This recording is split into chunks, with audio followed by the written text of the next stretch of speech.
Arrogant, throwing fits, ripping shit, tearing it, imperative. Then I'm killing this mic no matter where I live. These derelict rappers acting the fool, this embarrassing is flagrant. That's the nature of this entertainment. And we can't even change it. Guilty before arraignment, now the system tainted. But when we speak, they don't laugh at us.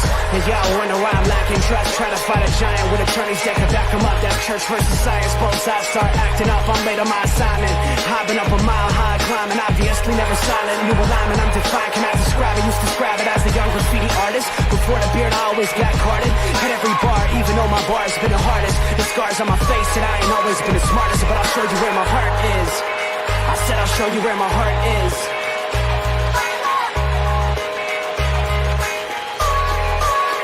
I can show you where my heart's at. See it on my sleeves. Even if the beat stops, my soul will not leave. If I never stood tall, nobody will ever see. I can show you where my heart's at. See it on my sleeve. I can show you where my heart's at. See it on my sleeve. Even if the beat stops, my soul will not leave. If I never stood tall, nobody will ever see. I can show you where my heart's at. See it on my sleeve. I can show you where my... The type of guy that would ride with the breeze. I'm higher than most people. I'm cold and icicle freeze. I'm liking to Mike Tyson. I'm a bison, a beast. I'm high like Jamaica, like right by the beach. My pops is from a spot where they're fighting for peace. 8 years old out there watching people fight in the streets. All these sirens only make the violence increase. Yeah, we're still not loving police.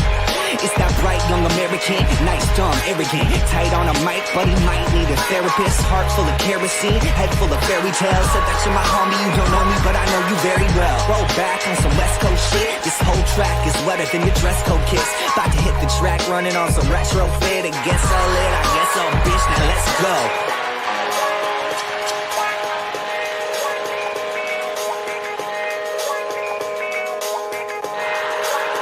I can show you where my heart's at. See it on my sleeve. Even if the beat stops, my soul will not leave. If I never stood tall, nobody... Ladies and gentlemen, back around to Tuesday. The best Hang day with of the the boys. week. Little sports nonsense and whiskey. Got some good stuff for you tonight, fellas. Pinky, Robert, Cheers. how you guys doing this evening? Oh, everybody's got whiskey tonight. Look at this. I had Cheers. it Guys stepping up. I've had it with you the last couple of weeks. Yeah, Cheers. but Pinky wasn't. Pinky was drinking beer and some tequila mix or something. I was mixing it up last week. I So I got think this is a first. Cheers to the gentlemen for finally everybody with a little whiskey. We're on the same page. little Buffalo Trace. The boy, Pinky. Now take a sip because everybody cheers to you, and I don't need It to. helps. It helps. It helps with the cold, right? Absolutely. Absolutely. So, fellas, how we doing this evening? Oh man, I've been waiting all day. The last 2 days are like Christmas for any football fan. Since I'm sick, I stayed home from work. I had the TV on NFL Network all day, and just working from home. It was pretty awesome. Solid. Oh. Had a pretty chill weekend myself. Watched the Oscars, which was pretty entertaining. Again, I love movies, so I get excited for some of the stuff that happens because I missed Poor Things, which won a lot of awards, which I still want to see. Of course, Ryan Gosling did excellent with his performance. Poor Things. That's the one that Mark Ruffalo, Willem Dafoe, Emma Stone. Yeah. Emma Stone's in it. You got me there. Here's the problem. I like movies too, but the Oscars don't give awards to movies that should actually win. They give awards to whoever's doing the best behind the scenes deals and handshakes. I mean, acquire said awards. Sometimes. Pretty much all the time, it feels like. I don't know, man. Unless there's an Oppenheimer or a Titanic or a Lord of the Rings or something that comes out that year that is a good movie, and if the powers that be were to not vote for said movie, everybody would realize what a sham it truly is instead of just thinking maybe it is a sham. So this year really felt like it was just fun. There were a lot of good moments throughout. It wasn't like the last several years where it was just seemed very, I don't want to say politically charged, but not the Oscars. Just its own thing, if you will. But this year, it actually seemed like fun.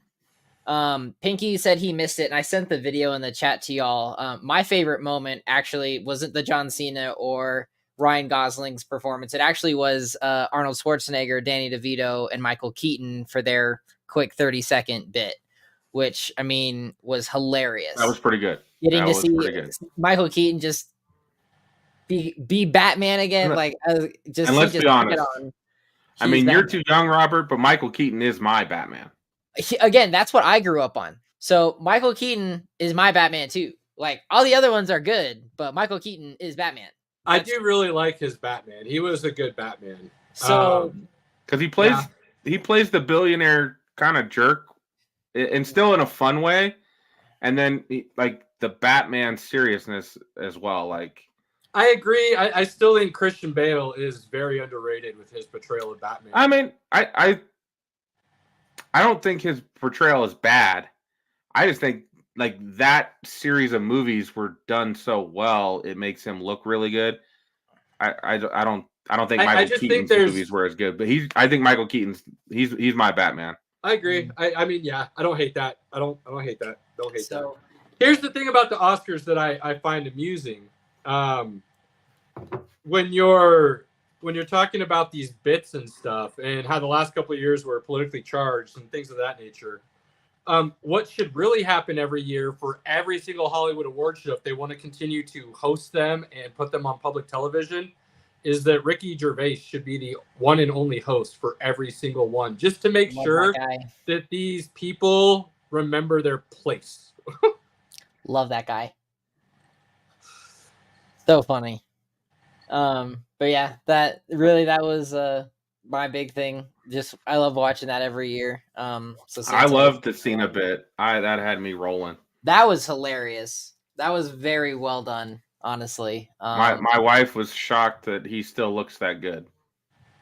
I mean, when you've got an ironclad diet and you work out every day, 10 times a day.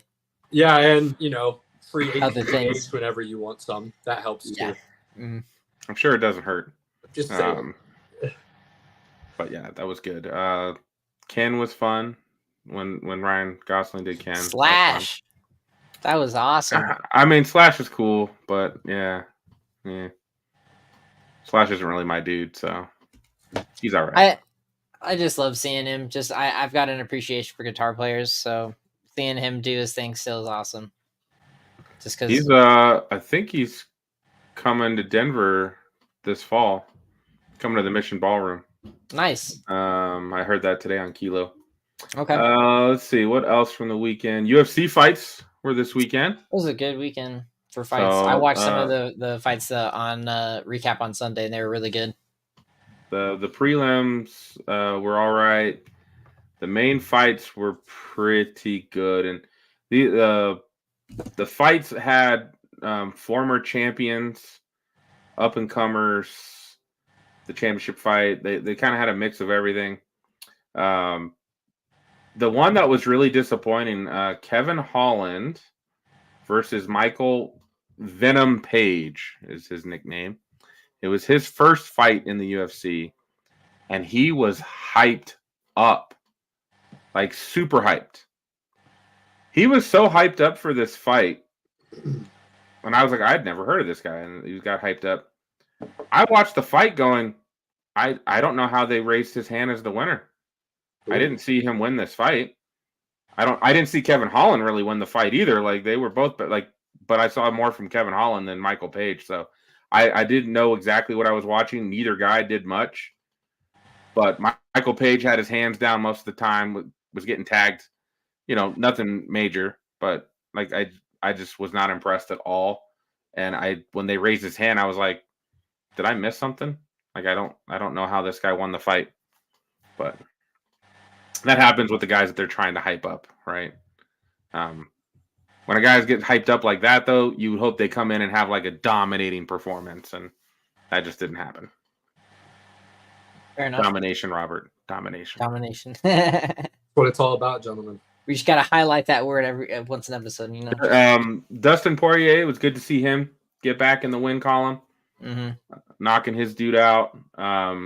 He was in some precarious situations. His ground game is not bad, but that is not his. He should not be have some guy on his back, and he was able to kind of keep the guy from throwing a choke in a couple times, and then was able to catch him. It was good to see him get in the win column. He's fought a lot in the UFC. He probably would have been champ for a while had he not taken that Conor fight instead of fighting for the belt. But the Conor fight was more money, so I can't fault the guy for doing that. You got to make your money in the UFC. That's they don't pay him enough. And then Robert, what did you see before we talk to the main fight? So I watched Poirier's knockout. He really seemed to have just a handle on that fight. I'm honestly surprised it took him to 2.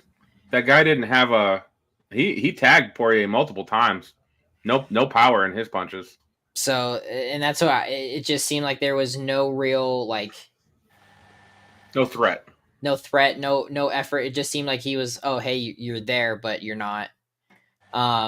So what I think was it Saint Denis or whatever his name is. Just didn't seem like he had any business being in the ring in the Poirier because he just rocked it. So, and I like seeing that, especially from before him come back. So it was nice. It was good, really good fight. Yeah, I like Poirier. Honestly, it was probably watching the recap. It was probably my favorite. When we get into it, the main event really wasn't my favorite. A couple of good things, but not super awesome.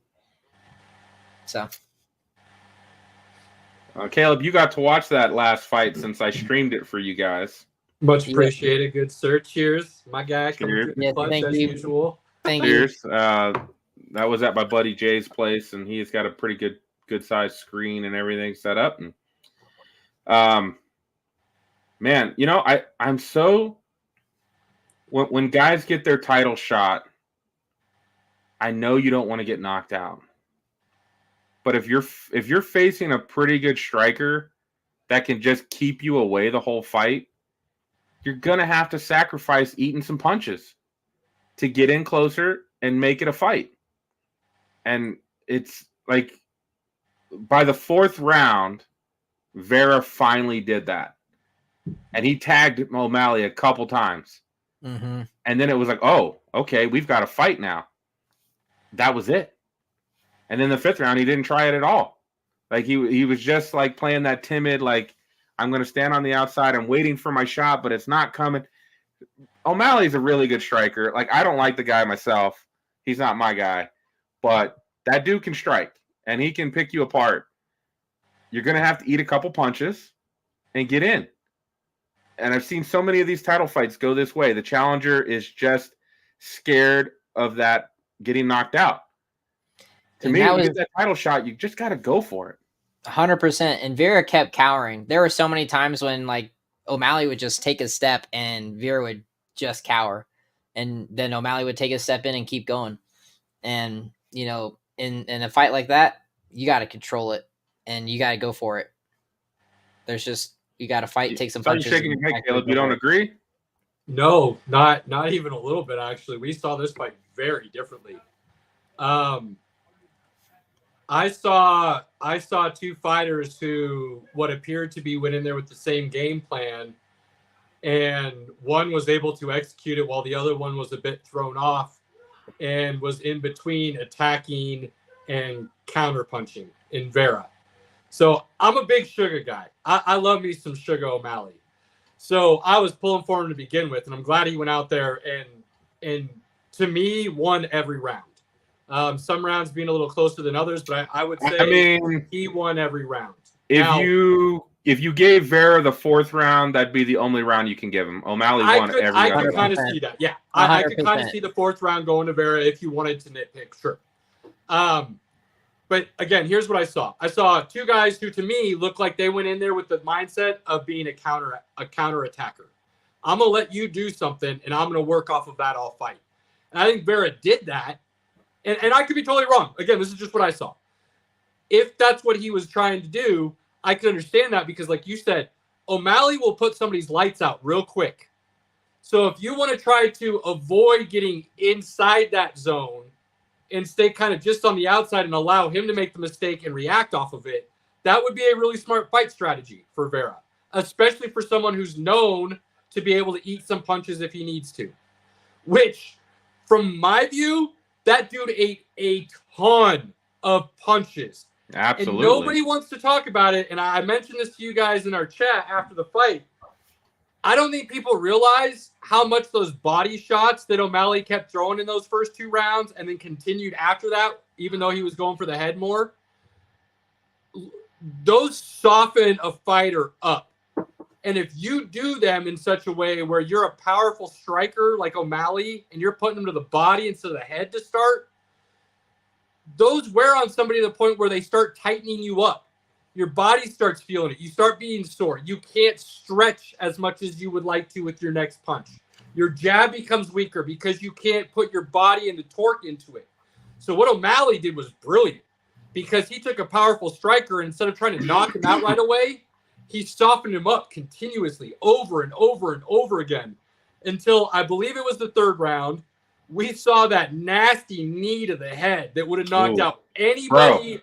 Anybody else in the UFC would have been knocked out by that. That sounded like a baseball bat. Dude, and Vera ate that somehow, backed up, and continued to fight. It was insane. I thought that was going to be the fight. I mean, it opened up his cheek. Like, that was nasty. So, more props to Vera because you said he didn't attack. I think he did. It's just that O'Malley, did you see how often O'Malley literally almost ran backwards to avoid Vera attacking? So you're talking about Vera not moving in, but he did. O'Malley just ran away from it constantly. He avoided it. He was running backwards around the ring to move away from some of those, just to make sure that Vera couldn't get inside that striking zone. So, you know, you saw something completely different than me. I saw a guy who was trying to go after the title, timid. And I didn't see that at all. I saw a guy who had a game plan. He didn't get a fight to go after it. I agree with that. And then when he attacked, O'Malley ran the hell away. O'Malley didn't try to counter off of him. He just got out of the way of it completely. So, I see this all the time, though. Like, I see it all the time. I know you see it all the time. And most of the time, I agree with you. Most of the time, I agree with you in that sense where the guy doesn't truly go after it because he's scared of getting his lights out. That's not what I saw from Vera. That dude ate punches all fight trying to get within the striking zone of O'Malley, and O'Malley wasn't having it. It was no different than a guy trying to make sure he didn't get a takedown and laying on top of the guy and avoiding the takedown. That's what I saw from O'Malley when Vera tried to attack. Instead of, you know, laying on top of him, he just ran away. Like, just straight ran away. It's like, no. You're not coming in here. I'll run away. You can try to chase me, and then we'll reset and do this dance again. So, I think fighting style wise, matchup wise, it's just like you've always talked about, Pinky, with football and everything else. Matchups matter, and you can just have a bad matchup. I think Vera tried to do everything you would like to see. It just looked like he necessarily wasn't because O'Malley's just a bad matchup for him and ran a perfect game plan. Because honestly, O'Malley's usually trying to attack and take you down. He's trying to put you out as quickly as possible. And I didn't see him try to do that at all with Vera. Even when he knocked him in the head with that flying knee, he didn't go straight after him. That could be the held back a little bit. That could be the championship hesitancy of, you know, I don't want to lose the belt, right? I just because a lot of champs fight that way too.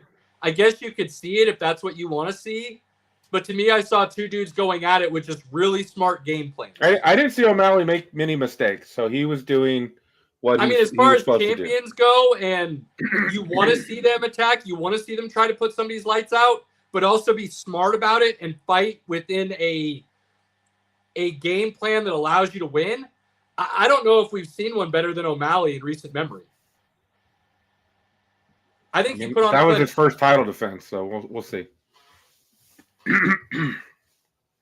We'll see how it goes. UFC 300 next month. Yeah. Even the prelims are stacked. Like, it's nasty. I'm super stoked for that one. I definitely want to find a way to watch that one for sure. April 13th, good company. Come on out.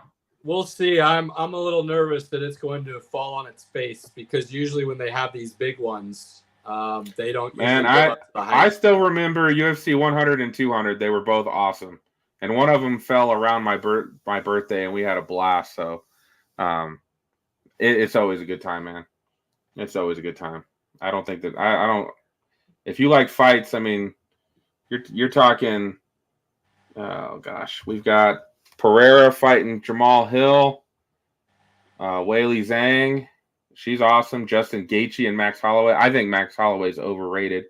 Gaethje's going to put his lights out.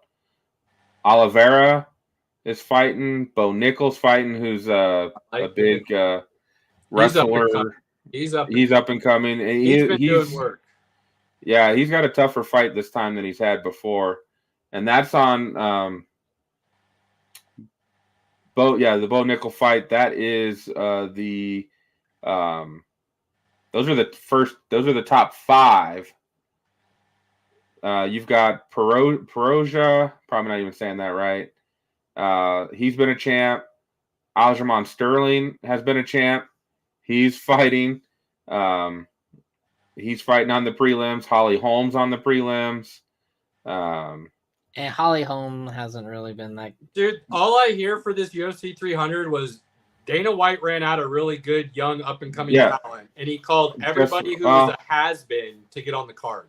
Every big name that's a has-been is on the card. Other than Bo Nickel, everybody else isn't even a top contender in their weight class. And yet, most of these guys are in their top 5. They're ranked in the top 5 of their weight class almost every single one. You're not a true title contender. You're not a true. I'm not excited about any of those fights with Bo Nickel. Well, we'll be fine without you then if you don't want to come watch, because those fights are good fights, and that's even like the first one's Figueiredo, and he's been champ twice. Literally, I don't care if you're champ. Literally, most of those guys are known for boring fights. Literally, most of them. Like that's just because you're a big name in UFC doesn't mean you're going to put on a good fight. Just because you were a champion doesn't mean you're going to put on something exciting. Those are going to be some good fights, buddy. I don't think so. I like watching Gaethje fight, Oliveira fight. Those guys are good. Pereira's that's a good fight usually. Jamal Hill's fun. He's coming back from injury to fight Pereira. Bo Nickel's interesting because he's been kind of given some. That one's interesting. I like weaker. That. He's been given some weaker opponents to start with. So, Patty should be on this card, and he's not. I want to say Patty had. I'll have to double check. I thought Patty got kind of lit up in his last fight that he had an injury 6 months. He did. That's right. I forgot about that. He won. About that. He won. Yeah. But he got tagged up pretty good. When it was his foot or his leg or something, wasn't it, from the kicks? Yeah, I forgot about that. You're right. So, okay. To me, dude, it's still like there's no reason Jones shouldn't be on this card fighting somebody. But again, he got injured too, right? So he got injured and he's waiting. He's waiting to fight. I know, he's waiting for me. Stipe. Yeah, Stipe. But still, these were big names. I don't think they are still big names. I mean, and to me, that's a disappointment. I think most of the top 7 fights are big names. Peroja is still a big name, and he usually has really good fights. Aljamain Sterling is still a big name. Like I feel like you're not. I think you're. Hasn't he lost 3 in a row? He hasn't. He just lost 1. He lost to Sugar Sean. He didn't just lose. He got lit up. He did. He got knocked out, but that was his only loss recently. So, I know he was champ on a big 6 months ago. Streak and who's the other one? There's a couple guys who were the up and comers, and they've been losing left and right. So it's right. I just don't think. I think Patty's a big name within the game right now, just because he provides that entertainment to go with winning right now. Now, how good and how far he can go, I'm still a little unsure on that. But he brings the crowd, right? He brings the energy you want to see. O'Malley, I know you don't like him, Pinky, but the dude has very, very entertaining fights every time. There's not many guys in the UFC like that right now. Jones is like that, but again, he's injured. the heavyweight division right now is a joke. The light heavyweight is a joke. You got a couple of these lighter weight classes that are entertaining, but on the whole, the UFC, as far as names go and quality fighters that are not just good fighters, but are also going to put on good fights, there's not a lot of, unfortunately, at this current moment in UFC history. I'm fixing something here on our stream, boys. So go ahead and move to the next thing. So Caleb, you had some college basketball things you wanted to go ahead and bring up. So what you got for us, buddy? Well, so real quick, a couple of the conference tournaments have already happened and ended. I'm not going to go through all of them because there were 9. So out of the 32 automatic qualifiers, or what you'll hear a lot as AQs, 9 of those have already been clinched. So 9 conferences have already played their conference tournaments. Winners have been announced, and they are going ahead and making sure that they've locked up their spots. Over the next week and a half-ish, roughly, we will see the other 23 spots filled. I said last week that conference championships start this week. For the most part, they do. Obviously, if there's 23 out of the 32 starting this week, then, majority. So this week, next week, those conference championships will happen. And then not this Sunday, next Sunday. Is it? Yeah, next Sunday. Not the week and a half. This next roughly 5 days. The conference tournaments happen, which then I'm pretty sure Selection Sunday is next Sunday. Bear with me. Now I'm getting my dates twisted. But I'm pretty sure it's the 17th. Let's double check real quick here. Yep, it's the Sunday. Okay, that's what I thought. I was a little off on my dates. My calendar's still off from Disney. I apologize. And it's daylight savings. Yeah, that too. All of it all at once. So this Sunday is Selection Sunday. So over the next 5 days, the rest of the conference champions will be announced. Some big things. Kansas is looking like they're going to be hurting. They're going to be missing their top 2 dudes in McCullers and Dickinson. So that's a big deal for Kansas, especially when you're trying to be as high up on that line as possible. They've had some brutal losses and some okay wins. But if they don't go very far in the Big 12 tournament, they could be looking at maybe a 3-line, even 4-line, depending on when they get knocked out, how they get knocked out. So big deal for Kansas. It kind of feels like I said this last week, but the 1 lines are kind of locked up unless something just crazy happens and these teams go out early in their conference championships. Purdue, UConn, North Carolina, and Houston are looking like the 4 1 seeds right now. Even if they don't win their conference championships, semifinals or finals will probably lock all those 1 seeds up. Duke, I guess if they win the ACC, could maybe move up to that 1 seed. I don't really feel like anybody in the Big Ten could do that. Houston is probably locked up regardless. They smoked Kansas that final regular season game. So regardless of what happens, I think they've kind of done that. And then UConn could easily lose their conference championship. I just don't know if anybody jumps them because of that. There's some good teams in the Big East this year. Marquette, Creighton, I've talked about in their crazy season. So it'll be interesting. But Sunday, we're going to get some announcements. Next Tuesday, we'll be talking a whole lot about it. We got a bracket. We'll be discussing brackets for sure.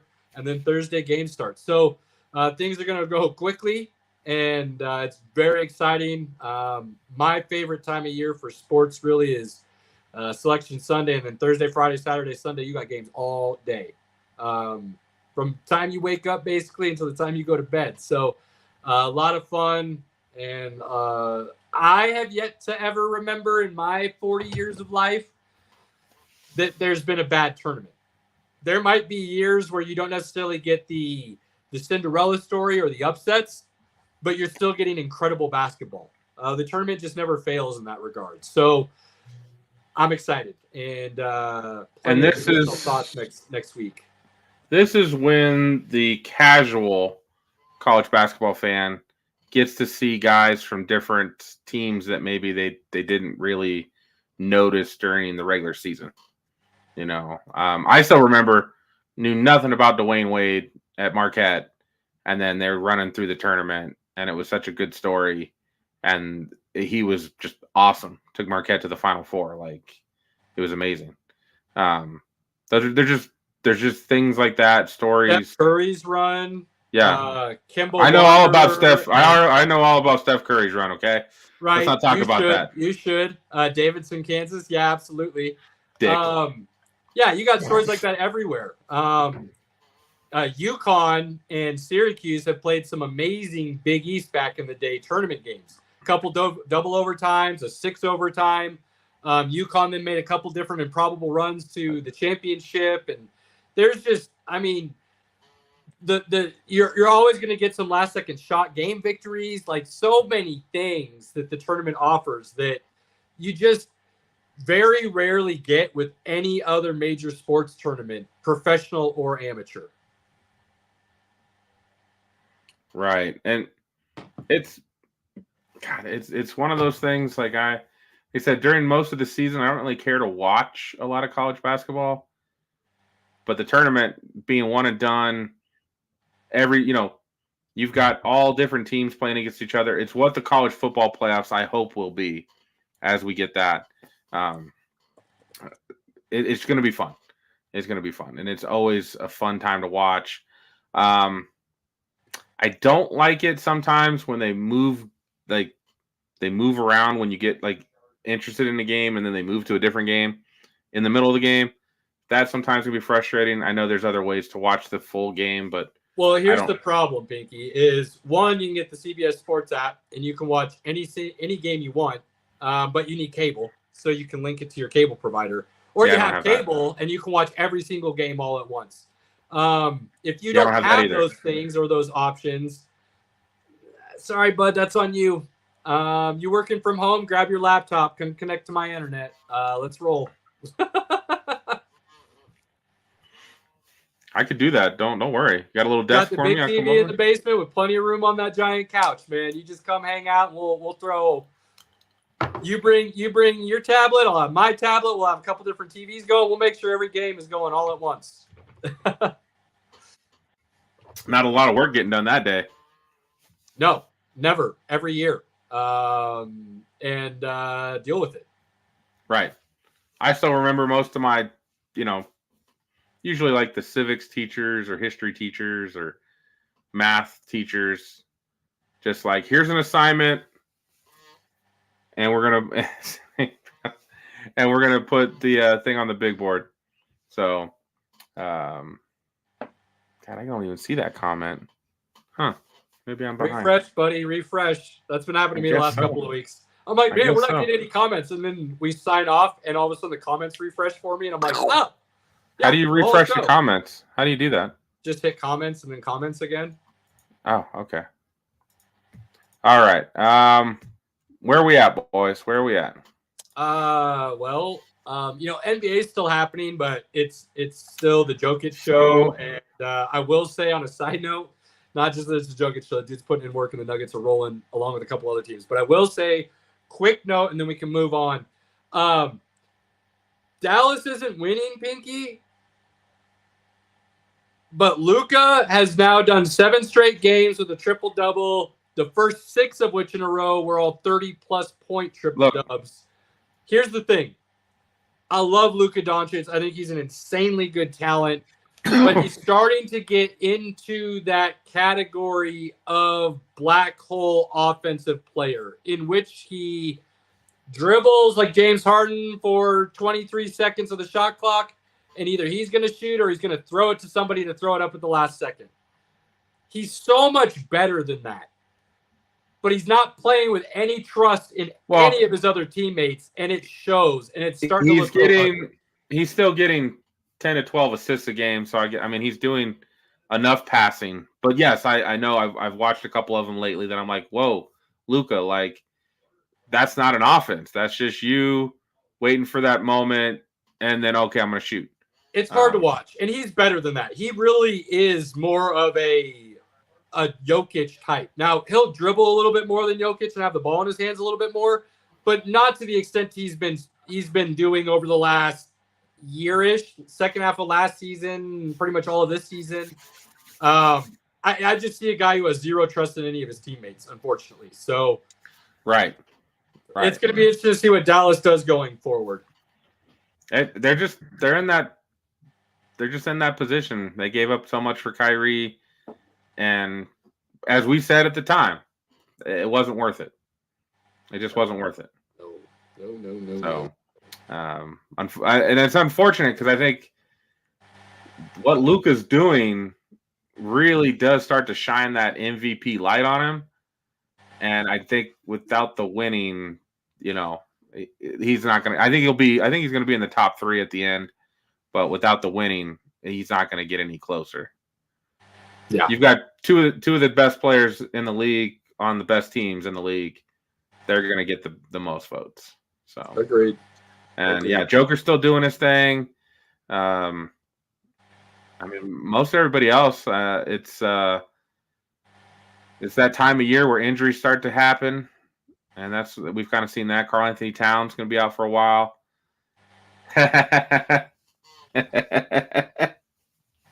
Yeah. I'm just reading the free agent tracker and just pulling it up. I was getting prepared. Had a couple of thoughts pop into my head. I don't follow basketball like these guys, so I don't have much to contribute to the conversation. Oh, that's funny. Yeah, I remember those days. I'm there, Robert. I know what you're going through. That's why you got to educate yourself. Hey, we can only do so much. We can only do so much. Exactly. I've been trying to study the free agency all day too, so trying to get ready. We got to get them to a point where it's not studying. It just is. Right. The journey starts here. That's why on Bleacher Report, I've got the teams I'm interested in, and then I've got the NBA one, I've got the NHL one, so it gives me different reports, and I can see what's going on. No, Cody, and even Caleb this year wouldn't know much about hockey. He hasn't had time to keep up with hockey, so it's just me and you, buddy. I know the main stuff. Like McDavid went off for 30 straight games of assists without a goal, and McKinnon's killing it. Matthews had a great start for his. I know the real high level stuff. Okay. I'm keeping up with it on tabs. I used to be a big hockey person with my family when the Red Wings were pretty good, and then I moved away to Germany and really got back into soccer and just haven't really paid attention to any. And the Red Wings haven't been good since, so I exactly. Get it. So I don't really have any. I mean, they beat the Avalanche, the most recent series, the series before that. So that was exciting. I got to relish that for a little bit, and then sun shines on a dog's ass every once in a while. You got it. That's how it works. But yeah, and the Spartans have sucked in college basketball, so I'm on par. My soccer team's excellent. I'll talk about that all day. I've been following that religiously, but that's for another day. Yeah, you did curse the Red Wings, that's for sure. I absolutely did. Cody, I did wear this for you, my man. I'll definitely talk more about why here as we get moving into that topic. I don't know if we're ready to move on yet, though. Caleb, do you have anything else to say on the NBA side of things here, buddy? Let's go ahead and let's pop the top off this free agency and get into it because it's heavy. All right, Robert. It's like watching Madden. What are you excited about? I mean, I will save my most excitement for later, because everybody knows where I stand. But no, actually, I was really excited for Baker Mayfield. Actually, that was probably one of my more favorite signings to see.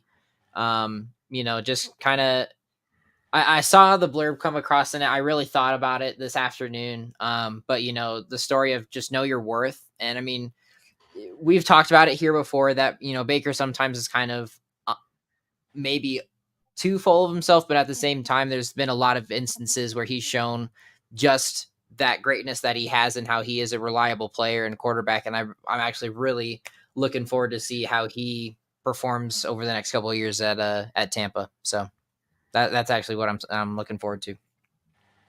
Caleb, you can sneer all you want, but it's an exciting choice. I love Baker going back. I mean, he played good with that team. He did. They like him. He got him to the playoffs. Now he can play better. He's going to have to play better. But I just like that story. Now, again, he's probably a little full of himself. I agree, Robert. That turned some people off. I still think the Cleveland Browns would be a much better team if he was still in Cleveland. Oh, 100%. Yeah, I agree with that. And if he hadn't played through a horrible shoulder injury and played so poorly, he'd still be in Cleveland. Probably. But here's some guys would have shut it down. He was like, "No, I can deal with this. I can deal with the pain," and that was unfortunate. It cost him. It definitely cost him. But the problem with them signing Baker is twofold.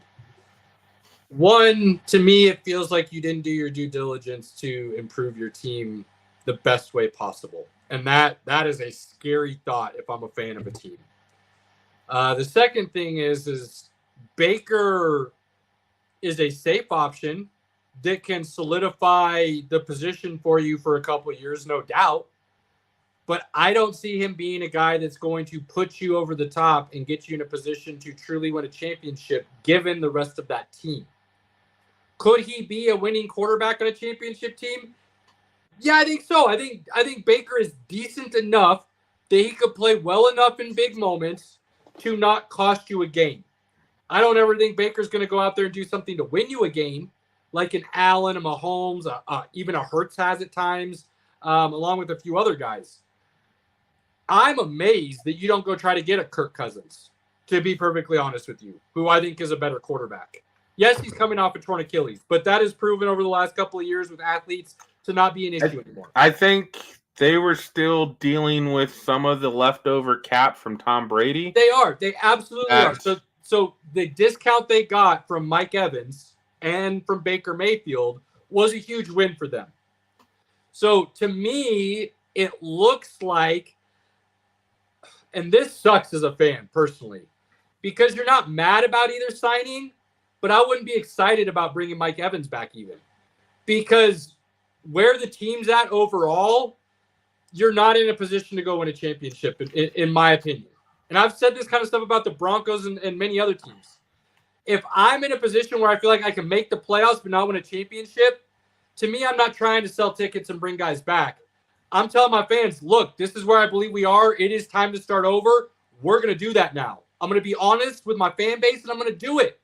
Regardless of how much it hurts, or maybe fans don't want to see it. Maybe it does hurt ticket sales for a year or two. But if you do it right, the NFL is built to do a complete turnaround and be a championship caliber team within 3 years. Pinky and I had talked about this a lot over the years. It's built to do that. So you have no excuse to not start. I agree with you, which is crazy. But a team like the Buccaneers, who don't normally have the fan engagement that other teams have to do that. Well, when you continue to put a dicey product on the field year in and year out, that'll happen. When the Bucks suck, people don't show up, man. I get it. And but so I don't like. So that's my thing. Of like, I think they're in that limbo. If they build their O-line better, they get a couple pieces on defense. Could they find their way into an NFC Championship game? Could they make a Super Bowl? Maybe. Could they make the playoffs multiple years? That's probably more likely. But yeah, they're probably not going to be like that championship contender. You're not going to be choosing, the Bucks are going to be right there. But I feel like their team will be good enough to keep their fans engaged. And sometimes certain teams need that too. Okay, but, and I don't disagree there, but wouldn't you say that given the situation, if the Bucks had been more honest with their fans from now going forward and say, hey, look, we weren't always trying to win championships. The creamsicle days were the creamsicle days. Best jerseys, worst teams. We get it. But since John Gruden, We won a Super Bowl. We've tried to be a little bit better. We haven't always done it maybe the right way, but we're trying to, especially now after Tom Brady, and we've gotten a taste of what the winning culture should be. We're going to start doing things a little bit different. This is what we're going to try to do them. I feel like then fans would still support the team if you did that. And there are some organizations that have done that. I mean, look, the Rams straight out came out and said to their fans, hey, F them picks, we're going all in. Be prepared after that. And the fans still supported them. And they've managed to turn around quicker than anybody thought. They look like they'll be ready to go for the next couple. They did some really good drafting. They let some guys, high-priced guys go. So I'm just Robert, I understand where you're coming from. I've openly admitted I've never been a big Baker guy as far as the player. I love the person and the attitude and the energy in which he plays. He's not a guy that I would go, I want him on my team because that's what I need. He's going to help us win. I think Baker's going to help you not lose, but I don't see him helping you win. And so that's why, to me, that signing is ho-hum. Welcome, Cam. Nice to see you. Yes, Cam. Welcome.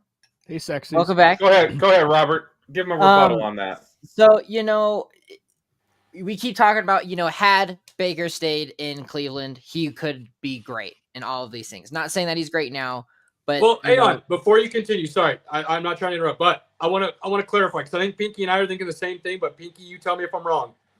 We don't think if Baker stayed in Cleveland, he would be great.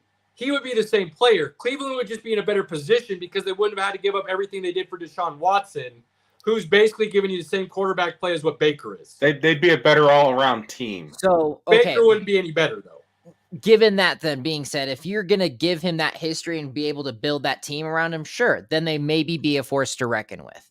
But he has been given that opportunity yet to really build, which I think this contract is going to allow him to do that with a team that already has a decent opportunity. They got to the playoffs last year, and they may very well have an opportunity to do it again this year. But there's a lot of growth still that has to happen in that locker room around him. They need an O-line. I think this is going to happen within the next couple of seasons. Maybe not this year, but I think it really will solidify Baker as a great quarterback in the years to come. They lost 4 of the O-linemen from that Super Bowl winning team. Not to get too far ahead of ourselves, so we can stay here. We don't have to jump, but just as a quick kind of thought on Tampa, they're not winning that division next year, and the likelihood of them getting a wild card is slim to none, in my opinion. I think Atlanta rolls that division next year now that they have a quarterback that's competent. Which I think top to bottom, the roster's better. The weapons are younger and more explosive now. So I think Tampa, again, that's why that signing is ho-hum to me. Yeah, he gave you a deal. You had some salary cap issues. It allows you to move some pieces and stay competitive as far as not being a bottom dweller. But I think, honestly, again, if you were in your right mind, you would have let Baker walk. You would have let Mike Evans walk. They let, not Shaq Barrett, but They let Shaq Barrett walk. Shaq Barrett walk. Really, what you're left with is Levante David and Vita Vea and Winfield, right? You've got, to me, the way you build a proper defense, you've got the 3 main pieces. One great piece at each level of the defense, and you can start adding around it. The problem is they still don't necessarily have the salary cap to do it, and their draft pick is later in the situation of the draft where, yeah, you can still get talented starter players, but you can't necessarily maybe get the guy who is going to change a game plan and be a game changer. So they're just kind of in that weird limbo place for me, which I would never allow my team to be. It's either we're competing at the highest level and we're all in, or we realize we can't do that and we're tearing it down and starting over. I just hate that middle ground. I can't stand it. I can't fault you there, but no, I can't either. That's a pretty good point. It again, to me, I think the Bucs have at least got that fan engagement that they've been wanting, and they don't want to lose that. So as long as they put out a decent product on the field, they'll keep it. And I think that's kind of where they're at right now. Fair. Cam, do you have any quick thoughts on the Bucs and Baker before we move along here? I mean, I think a subtle point with the Baker Mayfield stuff, aside from, I think the Mike Evans move triggered the fact that he was staying. I think that another point of why possibly Baker Mayfield was, going to stay is the fact that Kirk Cousins is now in that division, because, the moment Kirk Cousins hits that division, they're instant favorites. Like, I mean, and actually we're call it recency bias or hot take or whatever.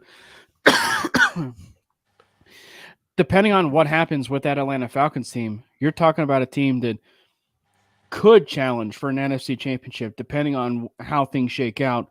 Sure. Like, in terms of like the way that they are youth, because like the moment everything clicks for a quarterback, it's smooth sailing from there. So from the Bucs perspective, you have to have a quarterback in the building. Does that change maybe future plans, of them maybe being a little bit more aggressive in this year's draft? I would say so. But, as far as them being maybe a little bit more receptive to the idea of having, look, I've been kind of like mentioning him as a possibility for Denver, but I will tell you right now, for comfortability's sake and having him in the room, put Spencer Rattler in the room with Baker Mayfield, and maybe groom him for a little bit. I'm not, I mean, I understand where you're coming from. But the fact that there's the Oklahoma connection between the two of them, I don't know necessarily if there's mutual respect per se, now that he left Oklahoma and everything. But Cam, let me ask you this and get your thoughts on this. I feel like, and maybe gross negligence is a bit over harsh. Maybe it's too much, but on that thought process, that line with the Bucs signing Baker as quickly as they did. Yes, he came with a discount. But don't you feel like they kind of hurt themselves by not doing due diligence on that quarterback market that's out there? I want to say yes, but we know that in this day and age of the NFL, word does have a tendency to travel fast. Well, looking at the quarterback landscape of free agency, Kirk Cousins is obviously number one. Mm-hmm. Baker's number two to me. I've said this name a lot, and Pinky, you have every right to mock me for it, even though there's still some truth to what I've said about him. And we're going to find out this year, I think, finally, and we will see. But, Sam Darnold on a one-year, $10 million deal, it's hard for me to say Baker already did that, right? Than Sam Darnold. So he may not be. But Baker just took that team to the playoffs when he played on the one-year deal. So I guess that's where I'm also having a hard time. Baker didn't do anything. They backed their way in. They just happened to be in a division that if Atlanta wins their last two games like they should have and they didn't fall in their face, the Bucs aren't making it into the playoffs. So to say Baker led them to the playoffs, he took them to the no, he didn't. He had a good season. They played some good football down the stretch. Season. He had a Russell Wilson season. So if you don't think Russell Wilson played good last year, then I don't want to hear you say Baker played well last year. Because I would say the same player. Baker played pretty good behind a pretty bad O-line. Russ played pretty good behind what turned out to be a not-so-great offensive line. According to PFF, they were top 10, so from the guys who were doing the grading. I mean, I'm not the one that walks into sacks like Russell Wilson. I'm not going to disagree with you. Baker definitely has some things that he did better. Broncos O-line was rated as a top 10 O-line, not including what Russ does once the blocks are made. But keep in mind, Baker also had better weapons than Russ. I mean, I would gladly take Mike Evans, Chris Godwin, and Trey Palmer over Sutton, Judy, and whoever else they decided. And don't forget Cade Otton and Rachaad White. I'm just saying, Baker had a lot of weapons. That's the most weapons Baker's played with. So it's not like he was deprived of talent and played well. And not to mention an offensive coordinator, too, in David Canales, who's deserving of a job. Right. Well, I mean, his offensive coordinator, based on what he did last year, ended up with a head coaching job in Carolina. So Baker had a lot going right for him last year. Let's see how it moves forward. Oh, man. I guess we can. Do we want to even touch this? Well, let's move to Atlanta next because we're still in division. So let's go there. But we'll come back. We'll come back to that one. We'll get there. Right. Will get his due soon enough. I mean, man, I was a little surprised. I was surprised. Did Atlanta get Cousins? Yeah, I was surprised. Why? I just felt like they were going to put out a number. Cousins was going to take that number back to the Vikings, and the Vikings were going to be like, okay, yeah, let's do that. Yeah, No way. I think that maybe in the early beginnings, it may have been a surprise. But as things were starting to leak and as things were starting to fall, it was trending more and more that it was the Falcons. And I mean, especially the biggest one, of course, is that his wife is from Georgia. I think she's from the Atlanta area. Family's still into the Atlanta area. And so I think that was like one of the biggest things for me is like, okay, we've got something here. And then of course, you look at the deal. You can't turn a deal like that down. 4 years, No. 180, million. Coming off an Achilles. 100 Vikings million would have guaranteed. matched that if he doesn't get hurt last year, because I think they make a deep playoff run, a legitimate playoff run last year with Cousins and that team. They got off to a rocky start, but right before he got injured, they were looking like a scary team, like a team that nobody wanted to play. They had figured it out and they were rolling right before he got hurt. So I think if he doesn't get hurt, they actually give him basically that deal, maybe even a little bit more, because of what they ended up doing in the playoffs. And they probably get that done before this season gets close to free agency. Agreed. So I think that's what did it all. That injury kind of allows you to say, if you were even slightly on the fence, go, look, now's just the time to pull the trigger. And the Vikings are doing what a lot of teams are unwilling to do and saying, we're going to pull the trigger and we're going to move on and we're going to start rebuilding. But they did it in such a way, and we'll talk about it as we move forward here, that might give them the chance to keep winning, which is an opportunity a lot of teams don't have. So Atlanta and Cousins, given the new head coach, offensive coordinator, his ties, like Cam just said, to the city. Yes, the Achilles is concerning, but I as I've said, in all professional athletes now, that doesn't seem to really be a concern of an injury like it used to be. So there's a lot of things that make sense. His game's not about running like some guys. Right, exactly. And those weapons that have not been used, that they've paid a lot of good money in draft picks to acquire over the last couple of years. You know who's really happy right now? Drake London and Kyle Pitts. Kyle Pitts fantasy owners. That's who's happy right now. Actually, and that defense was sneaky good last year. So now you give them Raheem Morris as their head coach. Yeah. Who's going to let the offensive coordinator do what he wants, but he came from the McVay system. And what did I say about D'Amico Ryan last year coming from the Shanahan tree? Yeah, they're defensive guys, but they truly, I think, understand that this is an offensive game now and will do the right things for the offensive side of the ball to make it be productive and evolving. Robert, what do you think about that Cousins deal? I think the Cousins deal is great. I think the weapons around him are going to be excellent, especially got Bijan Robinson there, which I'm really excited to see them connect.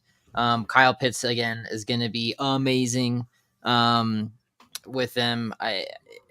They're just going to be a force to good O line with. Great O line, a lot of protection for Cousins. I think it's a dream come true for a lot of Atlanta fans, and I'm excited to see how Cousins really performs there for him. It's gonna be great. Well, you know what I was gonna say is that when you actually look at it and you boil it down just a little bit more, and you compare it to the Justin Fields situation, you compare it to the Kirk Cousins situation, and you peel it back even more. Obviously, Fields was from Georgia too, but like the idea that who would lift the players up more? This is nothing against Justin Fields by any means, but it's like who would lift up the talent in that room? Would it be a Justin Fields? I mean, that's more of a potential thing, not necessarily what we could see. Like, I mean, let's be completely honest. I'm not comparing it to the 2012 Denver Broncos when Peyton Manning got there, but one of the best things that for Demaryius Thomas's career, Eric Decker's career, and all those wide receivers that were in that room, one of the best things for them was having Peyton Manning in that building. And so for the Atlanta Falcons, one of the best things for them and for that building is having Kirk Cousins there. And so having Kirk Cousins there and led by, and being a nice little soundboard for Zach Robinson, nice Colorado ties there, by the way, with Zach Robinson. But like having that and be a nice little soundboard for you is vital for a young football team. And I think that, you guys are mentioning all the other weapons.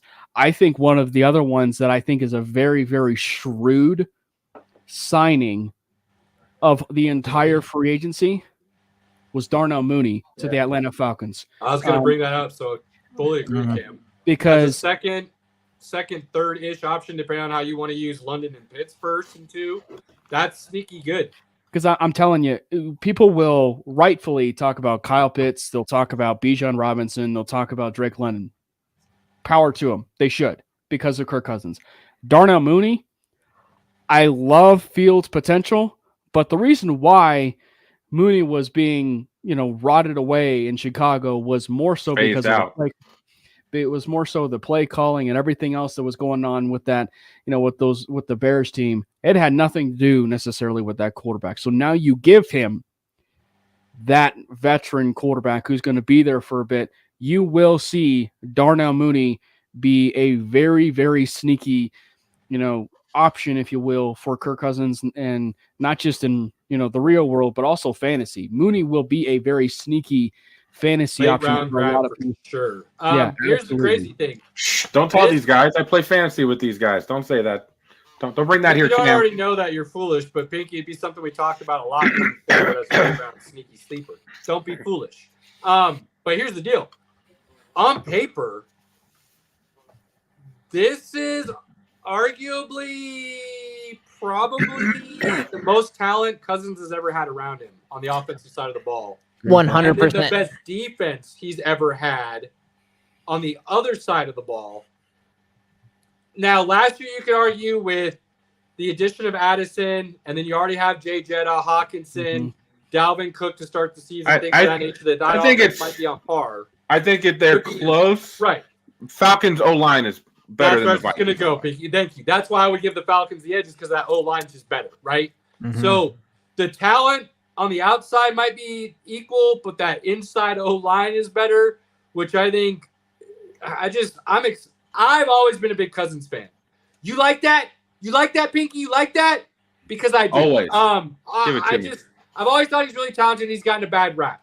Yes, he hasn't always had a great primetime record, but that's more the team issue than it is the Cousins issue. Because if you look at his numbers, they're actually not terrible. They're not always great. His prime times have been terrible. Pretty bad. The record is, but the numbers aren't. They just aren't. They're average. But you give them a better defense in a couple of those games, and that looks completely different. I mean, it's the Brady effect, right? So, Brady played with top 10 defenses his whole career. He wins a lot. So that's the thing about football is quarterbacks get the records attached to them, but there's so much more that goes into that than any other sport that it's incredibly unfair unless you realize the context. I would imagine we would agree that the Falcons should win that division. We're going to give them their roses. They should be pretty good. On the other end of this deal was the Vikings losing Kirk Cousins. And now I love what they did today. They spent a lot of money. They've spent a good amount of money. And they did bring in your boy Sam Darnold. They did. They didn't spend a lot of money to do that. 1 year, $10 million? Are you kidding me? That's a steal. No, it's still a steal, but that's actually, that's still pretty good money for a guy that's been a backup for a while. So yeah, but that's what you're paying him as a starter. That's the key.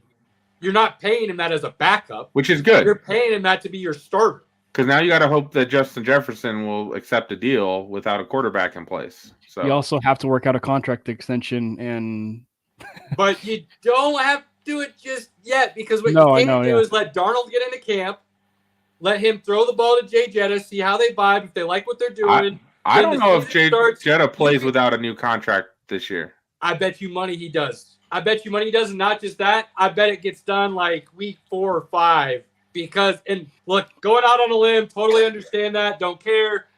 This is finally going to be the most talent that Darnold's had around him when he's actually starting and playing. Yeah. And it's going to be the best coach that he's played for when he's starting and playing. Now, Shanahan's the best coach he's played for, but he didn't play for Shanahan, really. No. So, O'Connell, I think, is a good offensive coach. I think he's going to have weapons. I think this is the key, Pinky. Is Minnesota going to be the Jets and the Bears, where they say, you don't need offensive linemen? Or are they going to say, we should probably get a couple of those guys in the offseason and in the draft? Here's what's going to happen. And then I think you see Darnold flourish next year. I do. Here's what's going to happen. Darnold's going to get replaced by the rookie quarterback they draft, so it's not going to matter. I don't think they draft a quarterback at the spot they do because of Darnold now, and I think they're willing to say, and I could be wrong, but if I'm them, this is what I'd be doing. We're going to roll with Darnold and see if he does have the potential truly there that he was drafted for, or if he's done, because either Darnold's going to be good and you're going to have your future going forward because he's only 26 or 27, something like that by the season. He's 26. Well, I just can't remember when his birthday is. Did he just turn, or is he going to be 27? You know what I mean? But he's 26 years old now. So you have that option, or if he is bad, and I've just been wrong about him the whole time, which, okay, fine. But then you have a high draft pick next year in a position where there's going to be some good quarterbacks next year, namely Shadur Sanders. Yeah. So I think you give yourself a chance to use your draft picks to build up the O-line and some of those other defensive positions you need this year and let you ride with Darnold. I don't know why else you would sign him, in my personal opinion. It doesn't make sense to sign him unless that is your game plan. If you're planning on taking a quarterback in the draft this year and you sign Sam Darnold at $10 million, I think that was a bad decision. You've been better off just playing Nate Mullins until the rookie's ready. So in my mind, as soon as they did that, that was the game plan. We're going to roll with them this year. We're not taking a rookie quarterback, and we're going to see if there's something here or not. And if there's not, we're going to be even worse next year. So we'll have an even higher draft pick, and we'll roll with that. So to me, that's what you did if you signed Darnold. I thought the Broncos could have been in that boat as well. They chose not to go that route. Fine. But I think it makes even more sense for Minnesota. Now you just better fill that offensive line pieces and draft some defense, and I think you're in a good position. What do you think, Robert? It's tricky because there's so many different options with Darnold that like if you think about it, you know, where Caleb's coming from, yes, that could be the absolute and total game plan. But I also see where you're coming from, Pinky, because I just see so much talent in the draft happening that it's hard to not put someone else there too. I mean, at this point, the way everybody's talking, quarterbacks are 1, 2, 3. Yep. So now you're left with McCarthy, Nix, and Penix. And honestly, Penix with the Vikings would be scary good fit. For me personally, the way he throws the ball, those wide receivers and Hawkinson, that would just be scary. So if they did go Darnold and then they got Penix in the second round, like if they could use a second round on Penix and get him, then I wouldn't be mad at that at all. Go with whatever game plan you want. But if you can't, if you're going to try to do the first round on Penix and you have Darnold, to me, that you just have more holes to fill than go that route. Maybe I don't know. Well, you know, I think that there's so many routes that they can go, and I mean, and we touched a little bit at it on the 5280 podcast, but like, if you're in the business of reunions and that quarterback is still in the market, that quarterback is still in an option, I should say, for the Minnesota Vikings, and you did go out and you reunited Josh McCown and Sam Darnold, there happens to be another reunion of sorts that's on the table here. Now, how much do you take into account the fact that it's not necessarily college football in terms of the reunion, or the fact that it's not even the pros? It's high school football. And that being that Josh McCown was a head coach, or a coach of Drake May. And I think that if you look maybe to a certain extent with what Drake May offers and what Sam Darnold offers, where does Drake May fit into that? And if you do trade up for a guy like a Drake May, to what Pinky talked about, you are looking at the point of moving on from Sam Darnold, you know, and going the May route. I think what makes the Darnold stuff fascinating, you know, is like if you look at it from and this is why, like, I'll just like speak to it to a certain extent from the Broncos side of it and the Vikings side of it. It's one of the reasons why it made what the Broncos were doing and the Vikings were doing really interesting, because there, from the Broncos side, there was only, and maybe from the Vikings side, there was only one quarterback. Obviously, the Broncos never made an offer, but there was one quarterback that they were heavily, heavily interested in bringing in in free agency right now, and that being Sam Darnold. They never made a contract offer. Obviously, the Minnesota Vikings did, So the fact that Minnesota goes out and they, let's just say, outbid the Broncos for Sam Darnold, I have to at least think the option is on the table for the Minnesota Vikings to not take a quarterback in this stretch. So there's a lot of avenues they can certainly go. They've got to like one of the other three. They're not getting May. They're not getting Daniels. They're not getting. They might get May. They might get May. That's the thing. May, yeah, I agree, Cam. I think May is the one quarterback right now that I truly believe, and I said this before last season started, last college football season, when he started getting a lot of hype. I don't see him as a dude.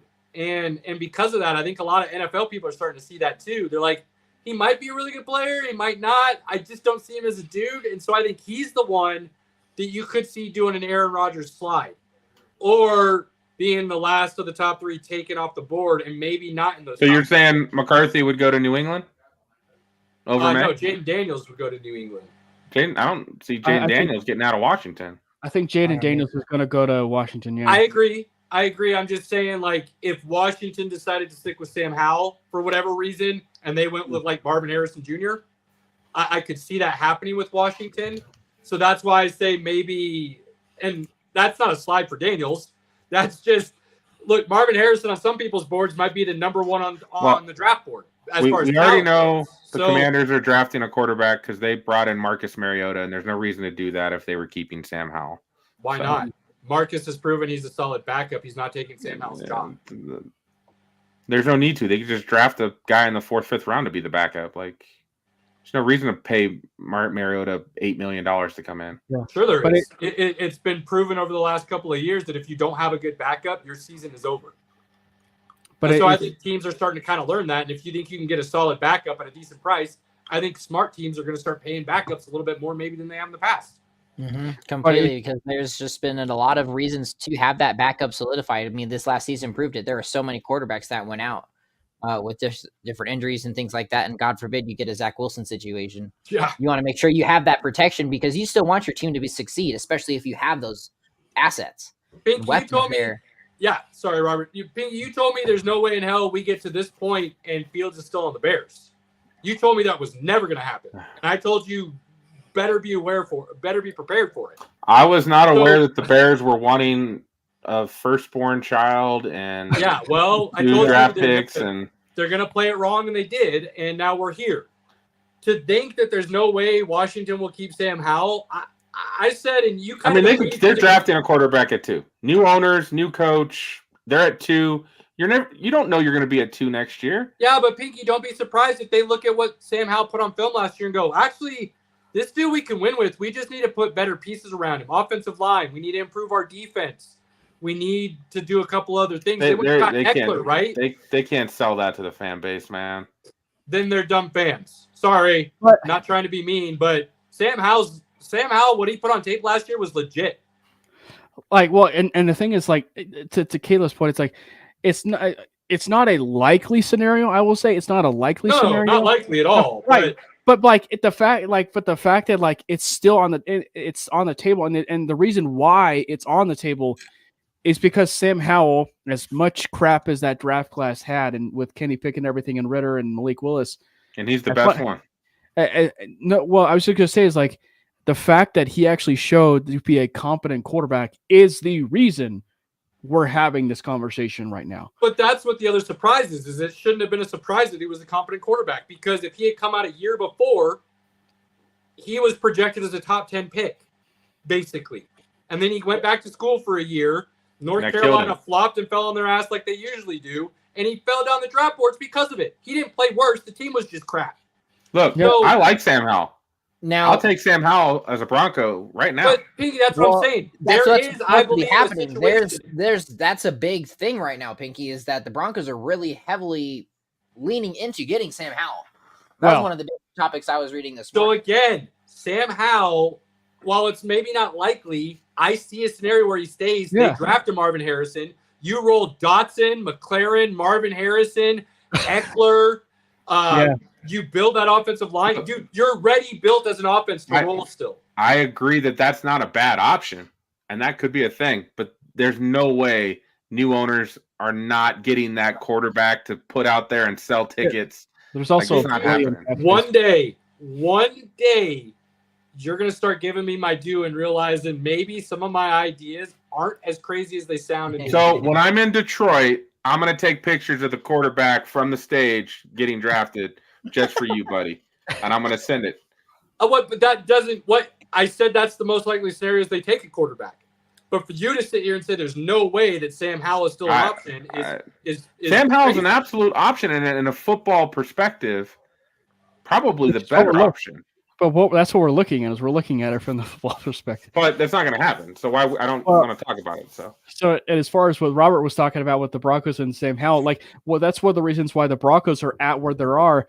And to a certain extent, frankly, if I'm being completely honest, if you're looking at it from the I don't want that juju, Cody. If you're looking at it, and I have been pumping this theory out like no other, and maybe this is something I've been mentioning on here.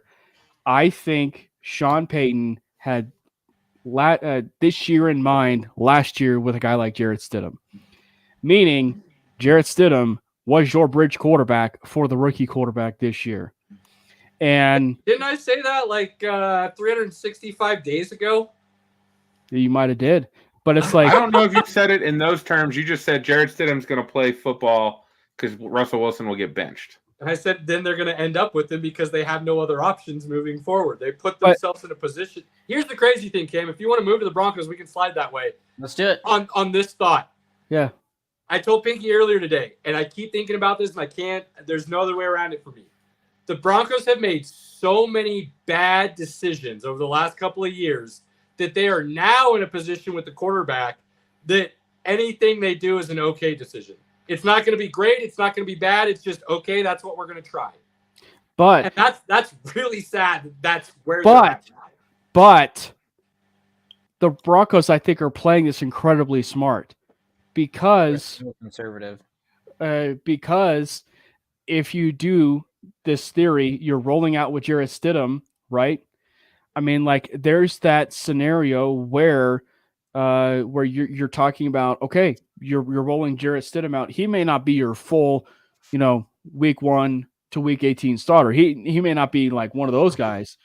But I will tell you, like, the way that the options have been dwindling, and you only being, as I said earlier, you only really being interested in Sam Darnold, not even being interested in your former player you used to coach with New Orleans and Jameis Winston, right? Like, so the fact that Thank you, Cleveland. Thank you, Cleveland. Appreciate that. Took one for the team. Appreciate that. So the fact that the options are dwindling, I think actually explains it more. The fact that Sean really does mean what he said last year, that he liked Jarrett Stidham enough. Sure, it was a $5 million deal, but the options are dwindling. Justin Fields' options are dwindling, and so much so that even if you trade for him, sure, you may trade for him, but for the Broncos' sake and lack of capital, you're trading capital.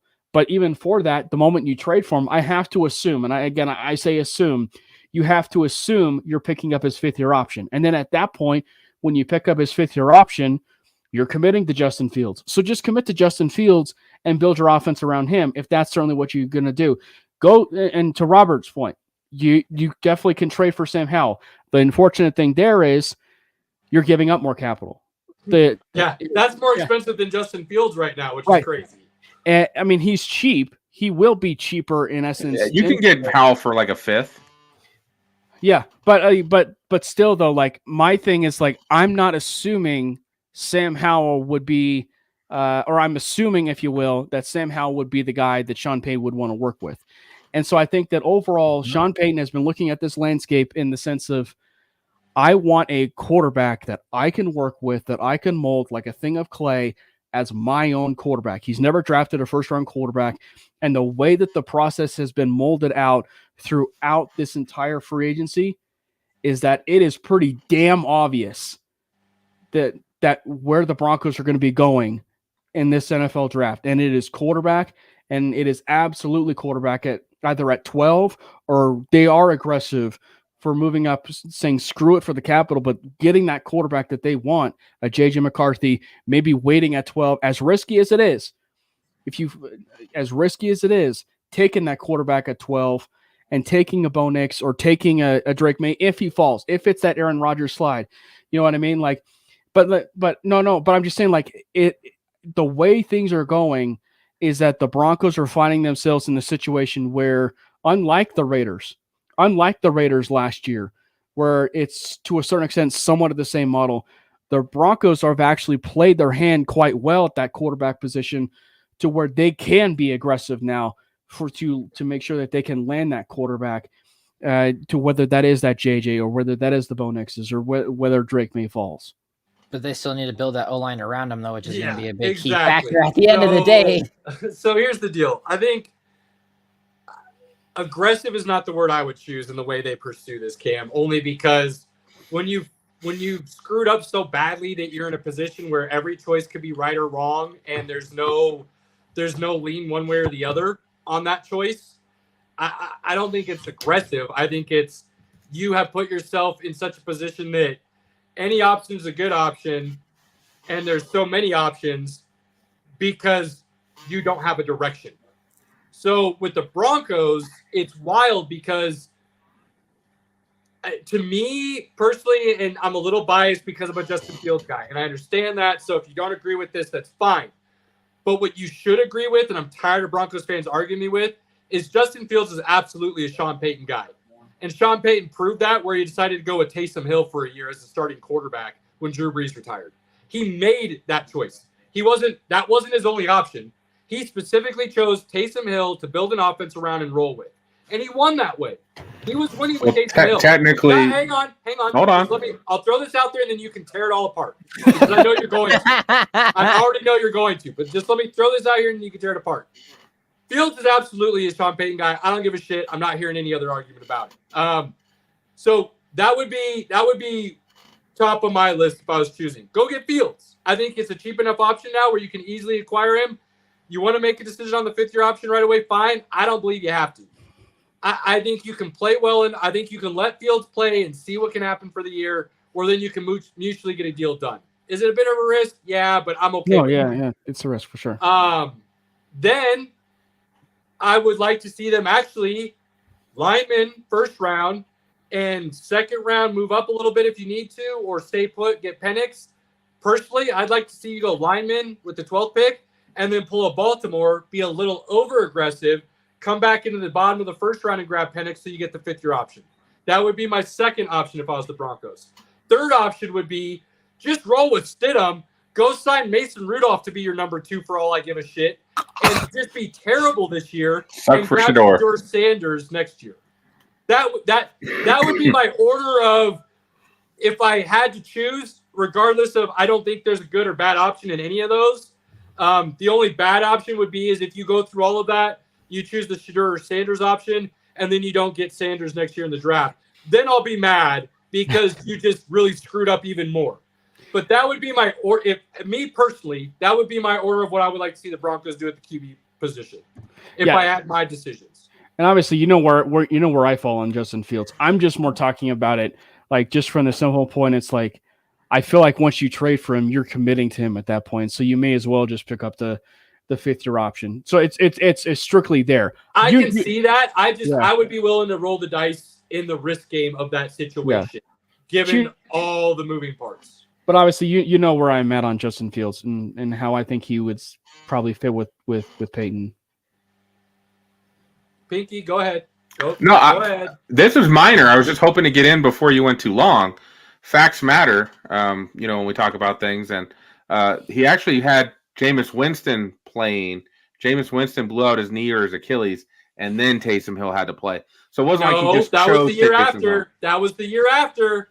Taysom Hill has never been the official Yes, he starter. was. Week 1 starter. Okay, you guys move on. I'm going to Google it because I'm going to prove him wrong because he's never been the week 1 starter.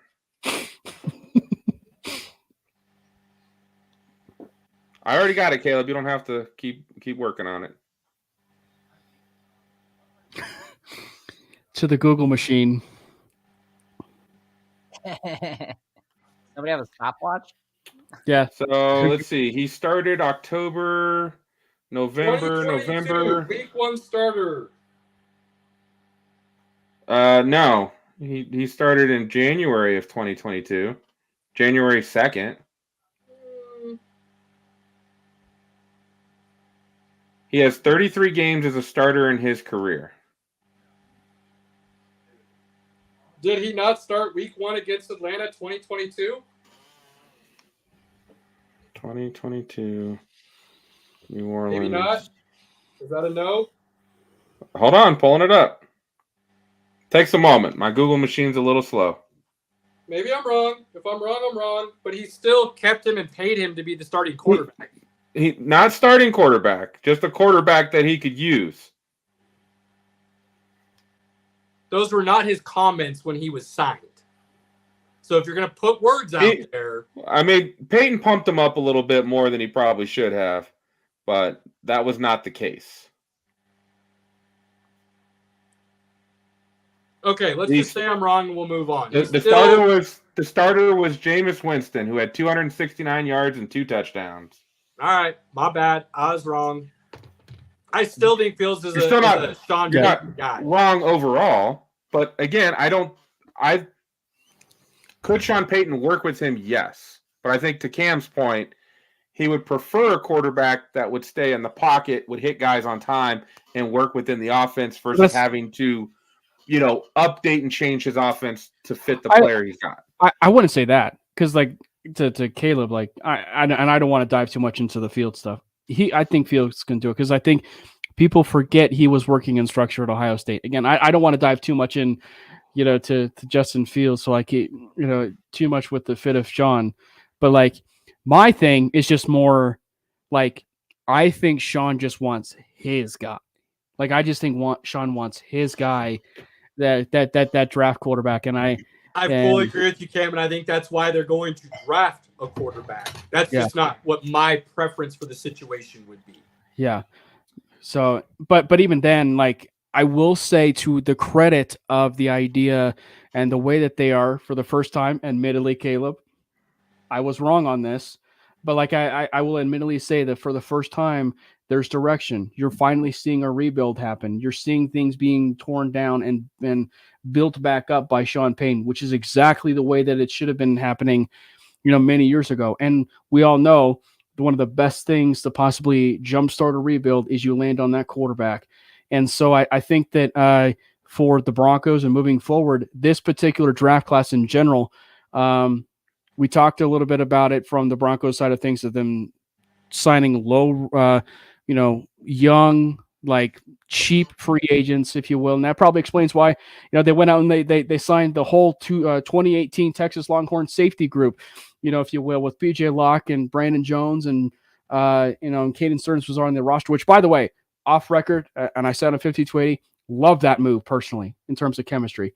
Anyway, but, build the defense through the draft, and then build the defense in free agency, and then and then in the draft, build it and treat it kind of like exactly like you do like in high school recruiting, right?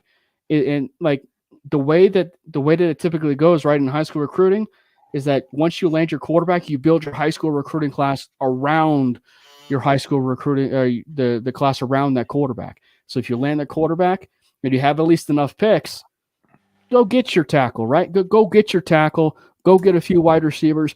Frankly, if you need to move on from Courtland Sutton this year, depending on what you do still with Russ's cap hit that you're going to be taking on this year, move on from Courtland. Because one of the beautiful advantages that you can do now that you even moved on from Judy is you can replace a guy like Courtland Sutton and a Jerry Jeudy in the draft this year because of this wide receiving class. Go get a tackle. Maybe go get a tight end, right? Maybe even possibly go get a tight end. Possibly draft a running back, Javonte Williams. I love him. Broncos country loves him. But I'll be honest, who knows if he's on the roster come 2025? He could even be a surprise cut in 2024, as it pains me. So go out and get your running back. Go build your team as it is in the draft on offense, and maybe a few defensive pieces, I guess, here and there. but build the team in what you feel are foundational pieces on the offensive side of the ball. And then at that point, you're looking at maybe next year of this offense maybe taking that jump and growing pains, if you will, of like the offense, the offensive tackles, so on and so forth, of you actually rolling with this idea that they're growing and they're actually maturing. So maybe you do punt on 2024, but at least that young quarterback has been growing with his young nucleus from day one, if you will. We'll see. They're in a tough spot. They got a bunch of teams ahead of them. Yeah, plenty to discuss going forward as the draft approaches closer. Robert, I know you're excited about the running back class and where some of these guys started falling.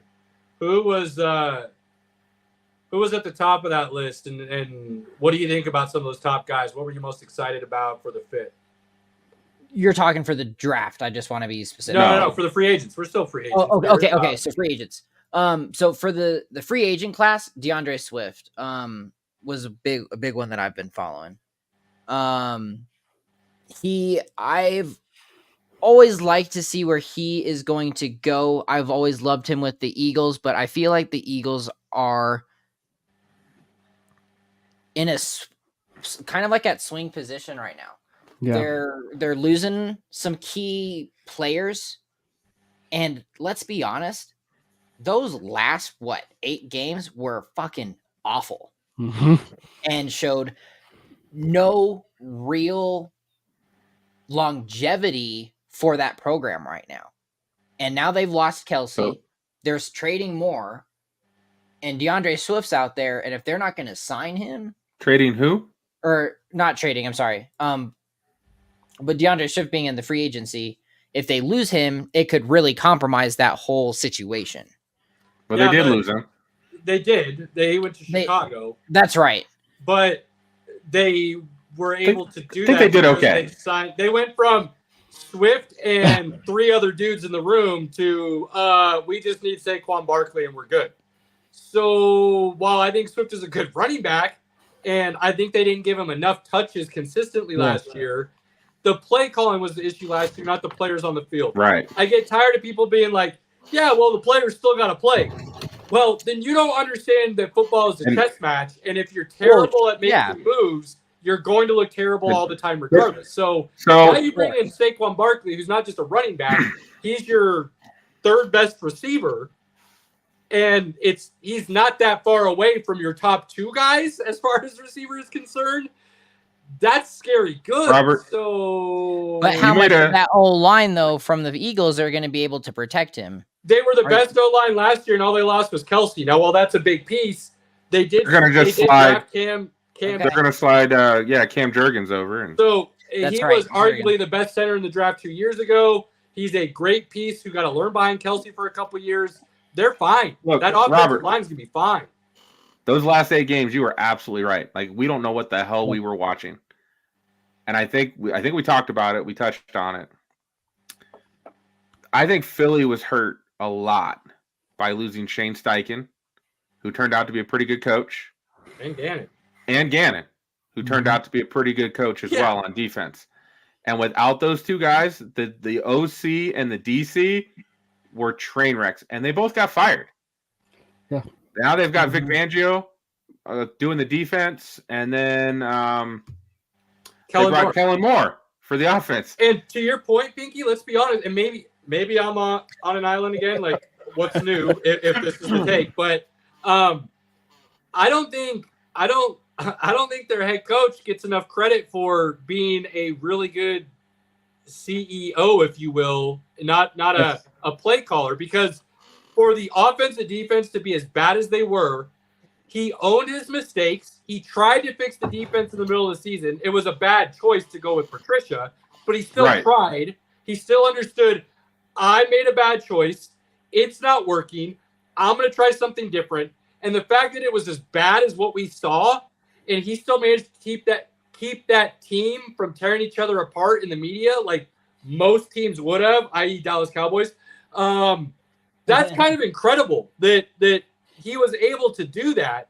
So I give Sirianni actually a lot more credit than I think most people do for last season, because it was a train wreck and you didn't hear about them going after each other the way you maybe would with most teams that happens with. And then he changed a lot in the offseason. I think those were his calls. I think the owner and the GM might have come to him and said, hey, you're kind of on the hot seat. What are you going to do about it? I think that's what they said to him. And he was like, look, this is what I'm going to do. I've already thought about it. This is what I'm willing to do. Are we okay with that? And they signed off on what he decided were the changes, which is why he's still the head coach. I think that's one of the reasons why I agree with you, but it's also one of the reasons why I think that Sirianni is on the hot seat a little bit. Like his seat is a bit, warm because of the fact and to his credit, and like he went out and brought in Vic Fangio, he went out and brought in, Kellen Moore, but I'm guessing, is Clayton asking this from the Broncos perspective? I saw him chime in. Probably. Clayton's a big Broncos guy, so I'm pretty sure that's what he's asking. Yeah, I mean, I touched on it briefly if you missed it, but I love the moves of Brandon Jones. I think that it's kind of funny from the consistency and the chemistry side of things. I like the idea of bringing basically the entire 2018 Texas Longhorns secondary, if you will, in the building. Hey, we got a defensive lineman. We got a defensive lineman. But like, guys, are we really going to call it like lipstick on a pig? Like, okay, the pig looks better, but it's still a pig. Like, everybody was so thrilled about last offseason, and I was like, I'm still not feeling it. And now we're going to do the same. Like, oh, they dumped some stuff. I still think the three guys they picked up last year left in the building for it to be a true rebuild. Did they start to maybe look at redoing some rooms? Yeah. But are they doing a full rebuild? No. Because if you were, Sutton would be gone, Surtain would be gone, Bowles would be gone, and you would really free up all the space to truly correct your mistakes. And they're not quite They there maybe yet. don't want to give up those guys, though. Besides Surtain, I see everybody you're talking about besides Surtain. Like, I can see we can replace Bowles, we can replace Surtain, or we can replace Sutton. Yeah, those guys are replaceable. They're older. They're kind of at their prime or about to pass their prime. I get it, but I'll tell you what, Clayton. If you want to hear my thoughts, since Caleb doesn't want to anymore, if you want to hear my thoughts, tune into Manly Broncos tomorrow on Wednesday, and we'll talk about it. Do that, Clayton, because I think Broncos fans are starting to come towards the rebuild, but they're unwilling to truly admit that that's how far it needed to go. I've literally admitted it's a rebuild. You can go check my social media. Pinky has been on there. I think calling this a rebuild is a little bit much. That's all. I think. Isn't that what you said at the beginning? Is the Broncos need to do that in order to be successful going forward? I'm pretty sure that was a thing. They're literally rebuilding right now. Pretty sure that's what you said, Caleb. They're letting guys. They need to be rebuilding. They're letting guys walk out the door that they normally may have re-signed. They're looking for ways to, still make their team better. We need a defensive lineman that can stop the run. We picked that guy up on the cheap. We got our kicker back. I mean, anyway, I love the Broncos stuff. I do want to get back to this running back conversation. Very much. Sorry, Clayton. Like I said, Caleb, you need to take the segue. No, one other big running back, if we're ready to go back to that here. Cameron, I don't want to interrupt you if you want one more comment there. I'm sorry. No, I was just, again, Clayton, if you want to listen to the Broncos coverage of what we got going on, tune into Mainly. We've got you covered. Robert, I'm guessing I know where you're going. You're going to go with a certain guy that is maybe a nightmare scenario over there in the AFC North? Maybe. The real one I wanted to get to was Josh Jacobs. Oh, yeah.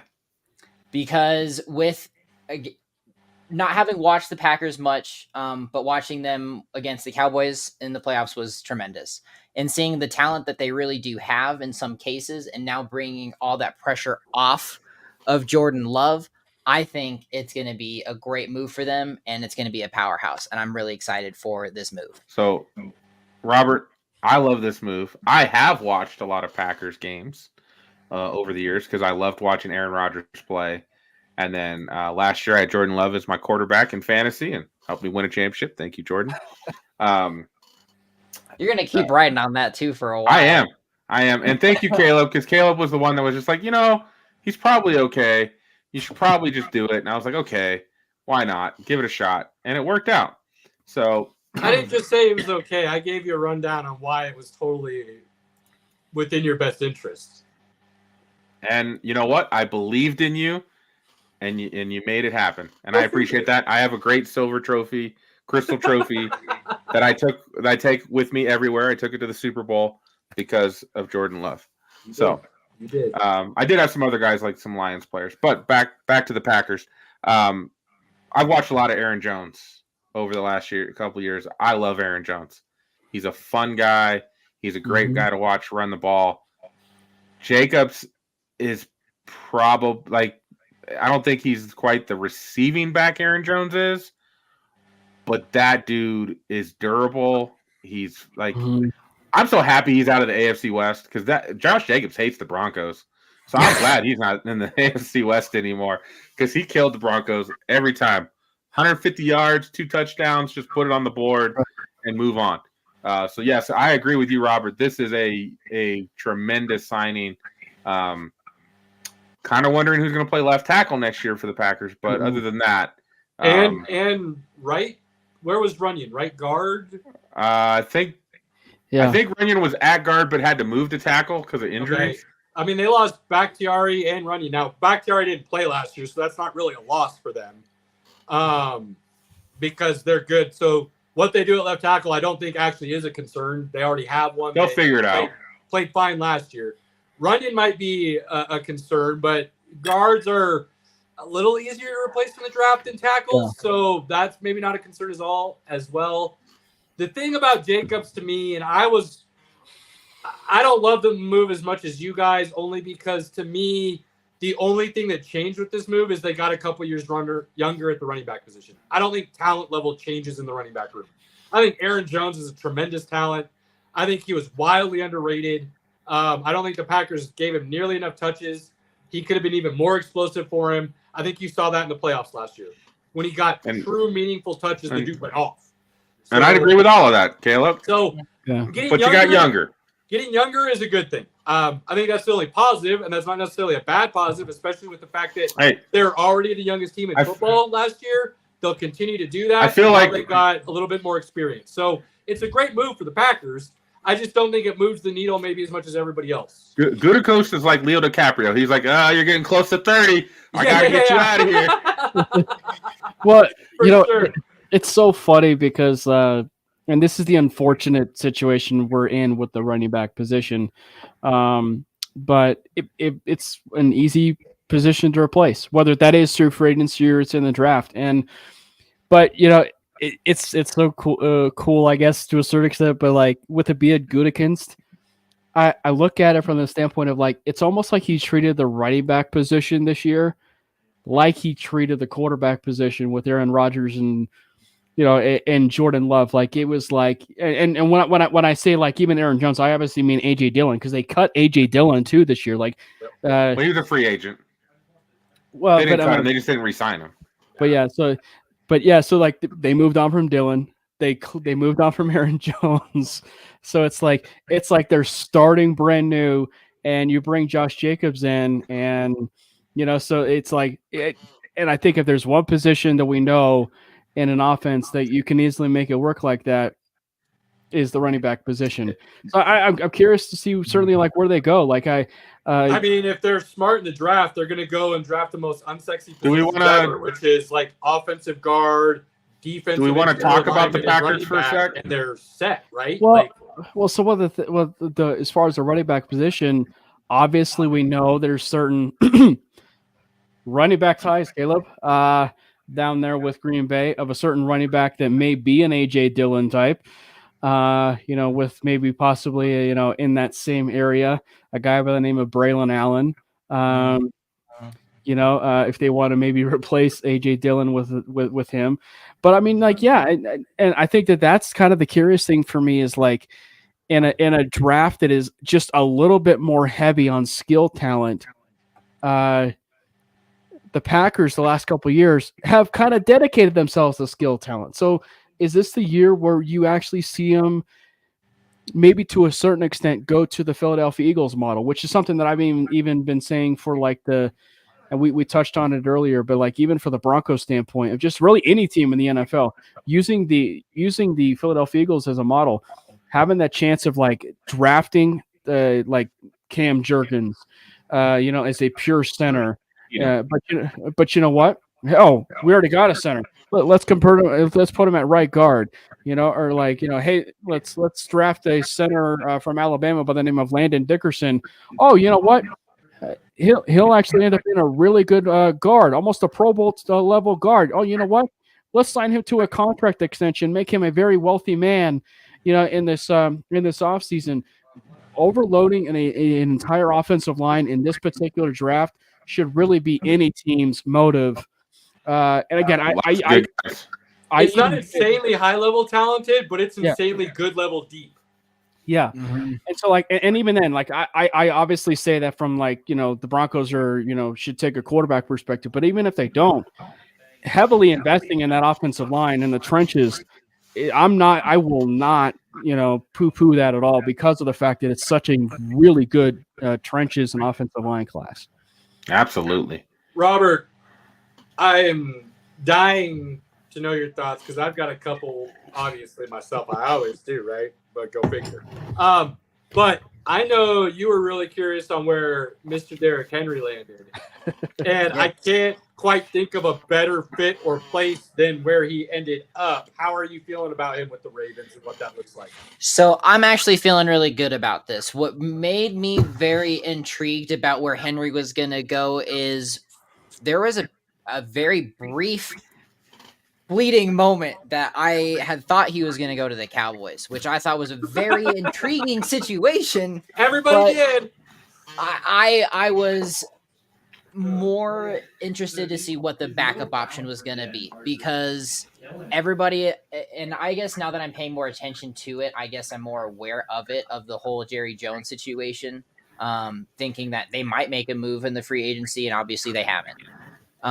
So to see Derrick Henry get picked up by the Ravens as quick as he did, I thought it's going to be a great situation, especially for Lamar. And I think making the Ravens just that little bit stronger. But at the end of the day, if they don't run the ball when it counts in a playoff game, then that's on you. That is, you don't deserve to go to the 6 carries is not enough. So when you've got the highest rated running or rushing offense, you've got some things to answer for in that situation. I mean, some of it's skewed because of Lamar, but let me throw this out there, and then Pinky, Cam would love to get your thoughts. Robert, obviously jump back in. Yep. 2 things for me with the Ravens. First off, Derrick Henry and J.K. Dobbins could be the scariest 1-2 combination we have seen in the NFL at the running back position in a very long time. But it comes with a giant Dobbins what if. is out there. Wait, what? Dobbins is a free agent, bro. I think he's going to end up back in Baltimore. So I kind of feel like that's a done deal. Granted, yes, he is. Technically, they didn't pick up his option. No, you're good. You're good. They don't need his option. They just are going to not sign him. I think they're going to just wait. I think he ends up back in Baltimore because I think his injury history is going to scare off any other team. Baltimore knows what it is. They can feel comfortable in it, but they've also seen the level of explosiveness that he could possibly possess. I think his talent level is top 5 in the NFL. Truly, no questions asked. He just has the most unlucky. He is injury prone. He's not an injury guy right now. He is injury prone, unfortunately. And I say that because while his injuries are major one-offs, he's had 3 years now of major one-offs. So I can no longer just say they're major one-offs. 3 years in a row of those is an injury prone team. Right. He's moved over the fence. He's not way over the fence, but he's over the fence to injury prone. But the skill level and potential there is still so crazy. I think it's a low risk, high reward deal that he gets with Baltimore. And if they do that, you run him out there with Derrick Henry. That's insanely scary good because either guy could go off on you at any moment. Now, if Baltimore can finally realize they have all the pieces they need on offense, their top two weapons are actually their tight ends in Andrews and Likely, and then you make Zay Flowers, Bateman your third or fourth options, dude, Baltimore to me then just becomes this scary, crazy good option with Derrick Henry running the way at running back, giving him 20 to 25 touches a game with the run game. Mm-hmm. And that allows Lamar Jackson to not have to be as dangerous in the run. And he can focus more on the pass with those two tight end monsters. And Baltimore then possibly becomes the most dangerous offense in the game next year. And But that's a lot of what ifs with that offense and Monken calling the plays and Dobbins coming back. And so I get there's a lot of what ifs. But if all those what ifs come true, god dang, the addition of Henry to that is just crazy good to me. And a big thing for Henry too is that he's a big finisher in the red zone, which is a big key that I feel like they were missing last season because Lamar had to pick up all of that work. Well, and Dobbins wasn't there, but why didn't they give Gus the Bus more looks? Because he can pound it. So it is going back to the play calling with Monk in there. But yeah, absolutely. Well, and even then, obviously Odell Beckham Jr. is a free agent, but like the thing is but the thing that's scary is, or at least what Baltimore should do, is really revamp that wide receiver room now that's led by Zay Flowers in this draft. And I'll tell you, if there is one guy that I would love to see on the Ravens, there's two of them for me. And he's a bully. He's got one successful year of college, but dude is a chiseled god on the field. He's a physical freak. And that's Xavier Legette with Baltimore. Like you put him with Baltimore in the way that they overall just play bully ball. I can see that working because you already have the speedster, if you will, or the downfield threat in Flowers. You put kind of an Anquan Bolden-esque, if you will, possession guy almost in Legette. With those tight ends, with the running game. Dang, man. Yeah, I like it, Cam. I got Franklin and Keon Coleman are the two guys that I wouldn't mind in Baltimore. Keon Coleman's I'm good with. Troy Franklin, things like you already got Zay Flowers. So it's just like I don't really. Franklin's the big down the field guy. Like he's gigantic. I'm okay with that too, Pinky, because then, but again, it depends on, are you going to realize your first two options are those tight ends? Because if you do, you're allowing the wide receivers to open up the field for those tight ends to be short or middle of the field seam kind of guy. That'd be smart. It would. But does Monken finally realize Likely is a beast? Because they only seem to realize Likely is a beast if Andrews is out. And if Andrews is playing, then for some reason Likely isn't allowed to see the field. So I don't understand their thought process there. I also have a wild card for Baltimore, and that's if he lasts until their pick. Which is, I'm curious. Lad McConkey. I'm not as high on him as everybody else. Not that I'm talking strictly fit. Monken, McConkey. So to me, Cam, I don't see that because he takes up the same place as the tight ends. Like he possesses the same space on the field as those tight ends. So the reason why I'm tying two together though is just because obviously Monken knows exactly how to use him. Okay, given that connection to Georgia and he coached him, okay there. Yeah, and that's the only reason why I say that. Like he could easily make it work with a guy like Zay Flowers or anything like that. Sure. Yeah, that's the only reason why I bring it up. But give me a Johnny Wilson in Baltimore, a tight end, versatile, maybe a wide receiver. Xavier Legette. Let's play some bully ball. Keon Coleman. I can get behind that. Cam, any other free agent signings that you were just like, hot damn? I have one. Give it to me, Robert, please. It was the one that I sent you all earlier that I was really curious to get your thoughts on was the Gabe Davis to Jacksonville and the matchup with him and Trevor Lawrence and how that might work for Trevor Lawrence now. given his I actually performance think last it's a season. perfect fit because Jacksonville is all about grabbing the guys who were supposed to be something and didn't do anything and revamp them and make them look good. They proved that last year with their wide receiver core. I also think, though, funny enough, and this might sound a little crazy, but if you go back and really think about it and look at the numbers, it's pretty solid. Calvin Ridley was really inconsistent last year. He'd show up for a game and disappear for 3 or 4. He's a show up free for 2 and Ridley's gone. I think Gabe Davis is the exact same. He's just 4 years younger. So I don't think they lost anything, and I don't necessarily think they gained anything other than the potential because of the age of Davis. Fair enough. And Buffalo obviously didn't want to throw Davis the ball. For whatever reason, they did not want to throw that dude the ball. So. 100%. I think he lost Allen's trust. He dropped quite a few last year. Yeah, but how do you lose the trust when the last game you played before the season started was 4 touchdowns and 200-something yards on the Kansas City Chiefs? That was 2 years ago, though. Yeah, and 2 years ago he came in hot shit and didn't do anything because they didn't throw him the ball. And then last year everybody's like, well, they'll do it. They'll throw him the ball this year now, right? Like, fine. Then they didn't throw him the ball again. So I don't know how you can say he lost trust when the last time you really threw him the ball was an insanely good game. Yeah, I don't know what happened there. It's just a weird situation. No idea what happened with that relationship. I think that's kind of meh. I don't think it's great. I don't think it's bad. Just kind of meh. So I will actually say that as far as teams that I came in late, so if you guys actually touched on it, I don't know if it's actually like one free agency signing, but if there's one team who significantly helped themselves, it was the Houston Texans. Which is why I have the jersey on today. That's why I have the jersey on. Did they, though? Did they? They did. Do you want to go down the list? Do you want to go down the list? Go for it.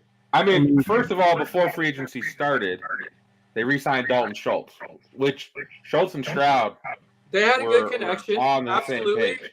So that, but he was already there. Like I'm not seeing that as a. I'm just saying that like you kept the guy you needed to keep. That's a good move. I'm just saying, what did they really add to really improve the team? Go ahead, Cam. I'll give you a head start. Personally, the reason why I say the Texans, the reason why they help themselves, I love the Danielle Hunter addition there. So if I just go strictly to one signing, you already had Bernard, who was an up-and-coming star, if you will, at pass rusher. And now you go with a guy who took less, right? Took less, a guy that was wanting almost $30 million a year to go play for you. And now you have a defense under D'Amico Ryan that's going to be led by Will Anderson and Danielle Hunter for 4 to 5 years. You know, I mean, we're talking a defense that should get better. I mean, I love that signing. Well, so they definitely got better by adding that piece. And then you even look at Autry on that inside. Nico Autry. You also have Aziz Shahir. The fact that there's the 49 connection, I think, really helps them in the long run to help make that defense, even better. And frankly, I don't think it's out of the realm of possibility that Arik Armstead joins the Houston Texans. Yeah. Because, let's think about it. The 49ers will be paying Armstead. Right.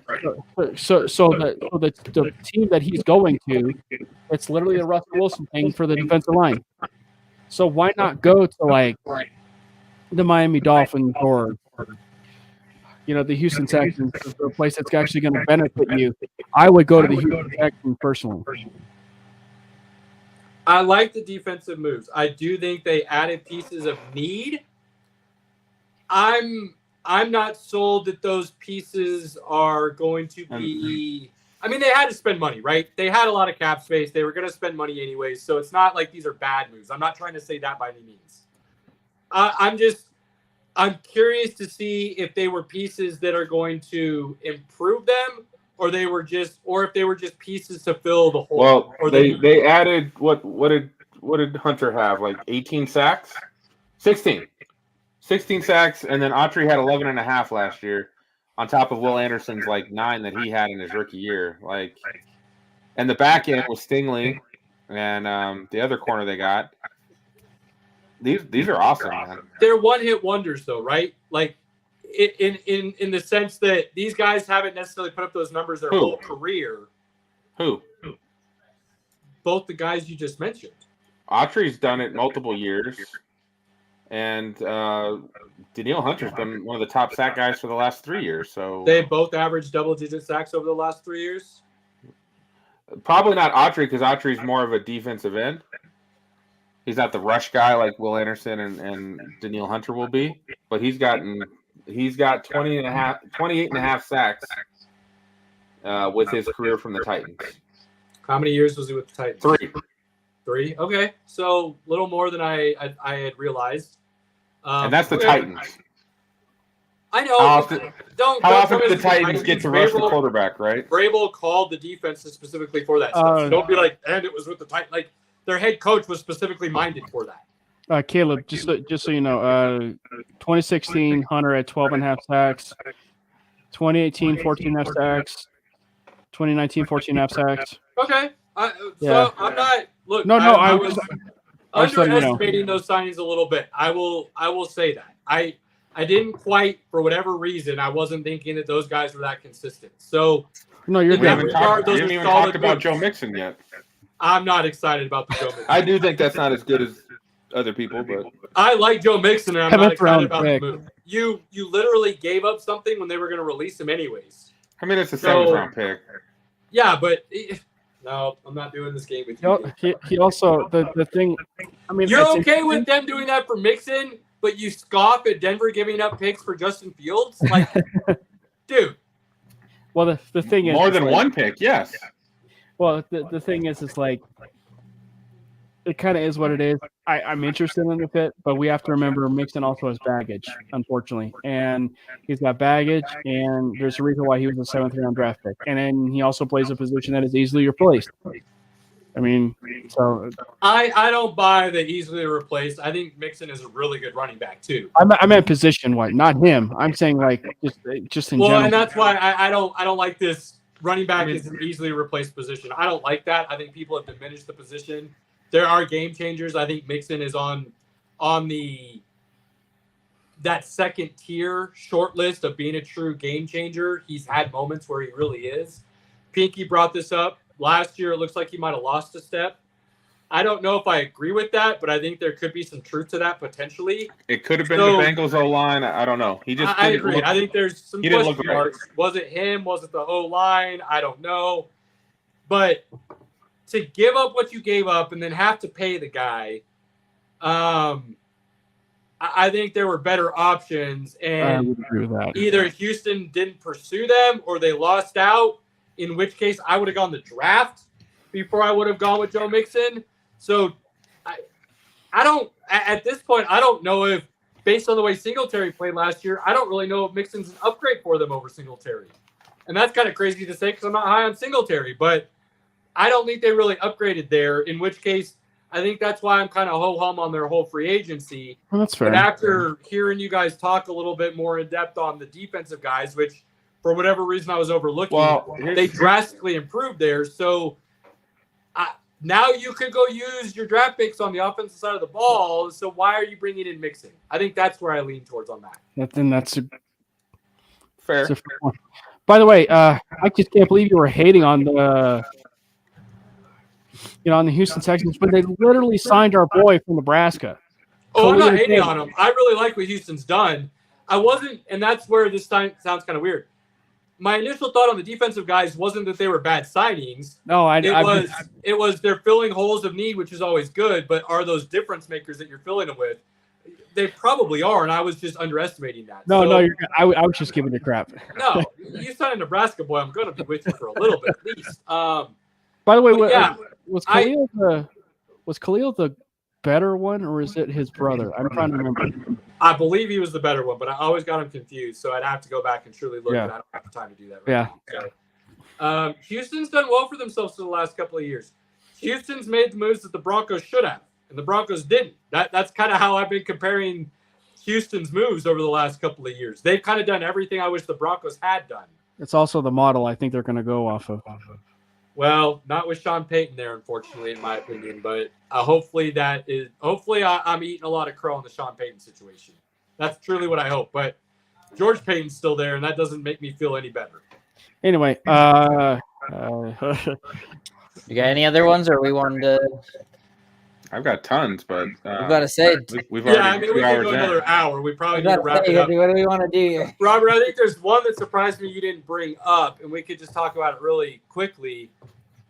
Aaron Jones. Detroit lost a key defensive piece to the Eagles today, Oh, and that yes. surprised me a lot, actually.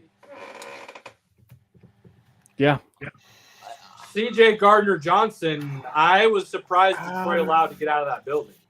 I don't know, man. I thought I think they got more production out of Branch than they got out of C.J. Gardner-Johnson, and I'm thinking they might have a plan to replace him That's what You I was better hope thinking. at a so. cheaper cost. Is I'm thinking they've got a better plan in place here. They wouldn't have let him go if they did. I hope they call Justin Simmons. I really don't want to watch him play for the Titans.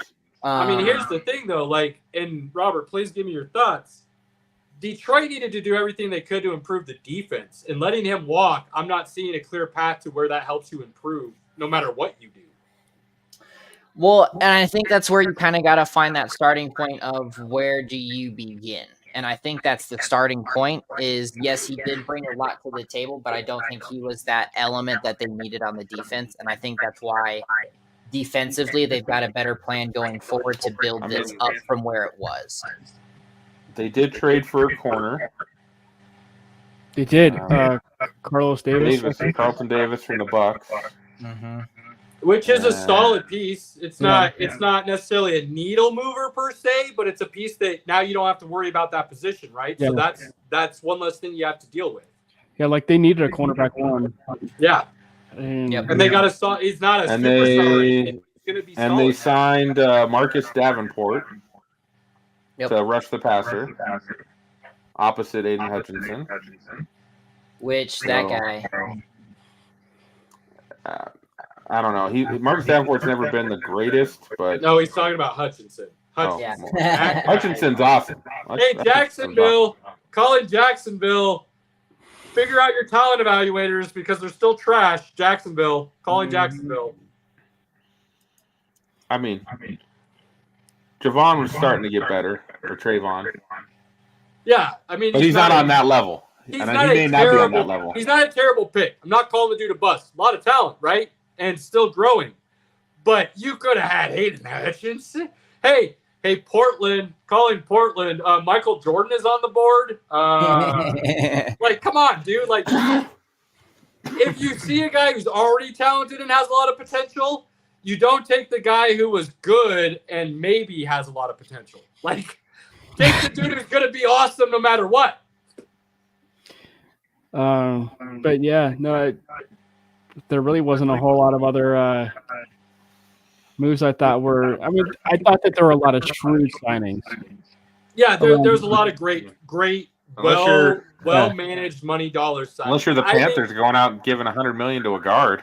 To be fair, the Panthers are probably the worst decision makers in the entire NFL at this point in time. Yeah, I was gonna say though, to be fair, look, I won't roll many compliments for the Carolina Panthers, but if there's one thing they really need to spend money on, was to protect Bryce Young. So, hey, yeah, I do understand you have to overpay. Yeah, Dude, Carolina. yeah. You got a second and a fifth for Burns. You got a third for Christian McCaffrey. Like, No, they got a second, a third, a fourth. And I'm joking. I'm just like, what you could have gotten and what you ended up getting is really bad. Actually, Well, I was going to say, speaking of moves and speaking of somewhat Carolina, I don't know if it necessarily moves the needle like one move wise for them to be competitive per se. But I love the duo of Brian Burns and Kayvon Thibodeau. Oh yeah, absolutely. Which is why I was going to say I'll just give my final thoughts right now. We'll run the roundtable. I think what we're looking at right now with Justin Fields is the second tier of teams that nobody really thought about were ever even possibilities when this first became an option, which is why Denver's in the mix. I like the Seattle that you guys threw out. I think that's actually interesting, and I hadn't really given that a lot of thought. But I think the Giants are also a really interesting potential. I think they're done with Daniel Jones. I think Dayball could truly do something with Justin Fields. And I think with what they're kind of doing on the offense, it gives them a little bit more leniency on the offensive, or what they're doing on the defensive side with bringing in Burns and stuff, gives them a little bit more leniency on the offense to do something crazy if they wanted to, like Justin Fields. So I think that's another possibility. The other thoughts I have are Chicago has screwed this up just as bad as I thought they would.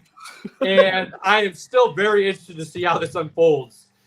So they're my most interesting team going forward still because of all the options they have.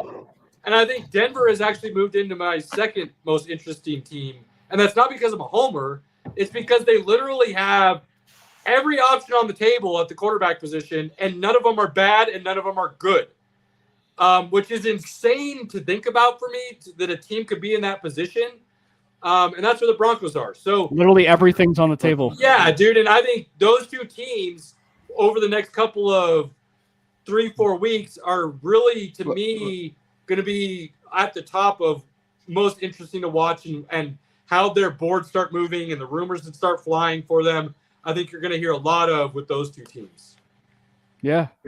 I actually have, I don't know if you guys talked about like fits for Justin Fields. But, like, let's just say he's not a starter in 2024, which, based on the option, very possible. It's trending. Maybe the most likely scenario right now. Yeah. I got a spot for him. Actually, two. And actually, it was I saw this on a timeline by someone, and I can't remember who it was, but I love both bits. Indianapolis with Anthony Richardson. That means Anthony Richardson. Oh, you're saying as a backup for this season? Mm-hmm. Yeah. Oh, yeah. Sure. And then Philadelphia. Which, Albert Breer had that. I mean, I can see both of those for sure. I don't think they're out of the boxes. The reason why I think Philadelphia makes a lot of sense, though. Guess what school Justin Fields went to before he transferred over to Ohio State? Georgia, Monken. Yeah. Yeah. So the fact that I love those Georgia boys, and I hate to say this because they signed into a contract extension. I can't talk. That at least puts pressure on Hurts to at least somewhat of a pressure to play a little bit better. I'm not saying he's going to be playing them, but it's it's a guy that he's going to come into the room, and it's a decent enough option to also to resurrect his own career, meaning a field. So I love this video. Where are you at? Final thoughts today? Final thoughts. The free agency's been wild. It's been like watching a Madden game. No, really though, it's been really great to see. Some of the moves have been really great. I'm very excited for the Kirk Cousins situation. I may finally get myself his professional jersey this year since I've been lacking on that. But a guy. I do know a guy, so I definitely need to take advantage. But really looking forward to it. But my last real final thought I've been saving is Aiden Hutchinson, my man, came in clutch, posted a whole Dune mantra today, which really made my day because I already love the man. Now he loves Dune, so it's like it's a match made in heaven. Win-win. Love the guy. Love it. But yeah, that's where I'm at. Robert's got a bromance with Aiden Hutchinson. I like it. I like it a lot. Well, I'm Let's excited not for Pinky's jerseys of bromances. There's some skeletons in that closet that people don't want to even know about. Mostly my Broncos ones, but all of my other jerseys are actually good players. I've got 2 on the way. You want to take a guess on who they are? One's for the Eagles. Kelsey. And then one is for the Texans. Stroud. Will Anderson. Yeah. CJ. He was so cool when I met him. I'm on the CJ bandwagon, so It is funny. It is funny though. Like we had this conversation earlier about like non-Broncos players whose jersey we would own. Well, now that he's gone, it's pretty easy to see which jersey I'm going with. It's going to be a non-Bronco. And hopefully he goes somewhere good. I own one jersey because I won a fantasy league, and when you win the league, Pinky buys you a jersey as the winner. And I own one jersey, and it's the Great White Hope. Great White Buffalo. Mr. Bird himself is the only jersey I have in my collection right now, and I didn't even ask for it. I couldn't decide on the jersey I wanted because I'm not a big jersey guy. And Pinky's like, "Oh, I got you. I know who you." And it looks fantastic. It's a good looking jersey. It is. We need to get you a Nebraska jersey. No, because the only one I'll rock you can't find right now unless you want to pay way more than I'm willing to pay. You really can't find a Frazier one. I had one when I was a kid. Don't know what happened to it. And now to replace it is an arm and a leg, and I'm not doing that. Final thought. I think based on everything right now, I am on. Let's just roll Stidham out next season. Let's get Shedeur Sanders. Does Stidham suck enough though to get Shedeur Sanders, Pinky? That's a bigger risk to me. That's a bigger risk to me than trading for Fields and letting it ride this season without a fifth year option. If Harbaugh had not taken the Chargers job, I'd say at least we'd get a win or two. Stidham could beat the Chargers because he did last year, but I don't see that happening this year. I think Harbaugh's gonna make them a better team and not choke like they always do. And you got to be looking at the number 1 pick if you want Shedeur. Looking at our games next season, man, we got a tough schedule. I don't see a lot of wins with Stidham at quarterback, so I hope you're right. I will take that pain. The last time we took that pain, we got Von Miller. Things worked out, so I'll take that pain. Cheers, my guy. Give it to me. Always a pleasure. Plenty more we could discuss. We'll save it for a later date. Thank you all for the love, support, thoughts, comments. Don't care if you agree or disagree with us. That's what this is all about. Come on, throw it out there, be respectful, and we'll keep talking about it. Inner circle, family, friends, loved ones, cherish those moments. Please do not take them for granted. Take advantage of them whenever you can. We appreciate all of you. Until next week, we're out.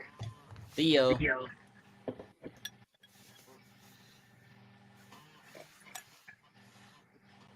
Fast lane when I pass in the street, bag of money in the passenger seat. Simcoe's been asking for me on the road for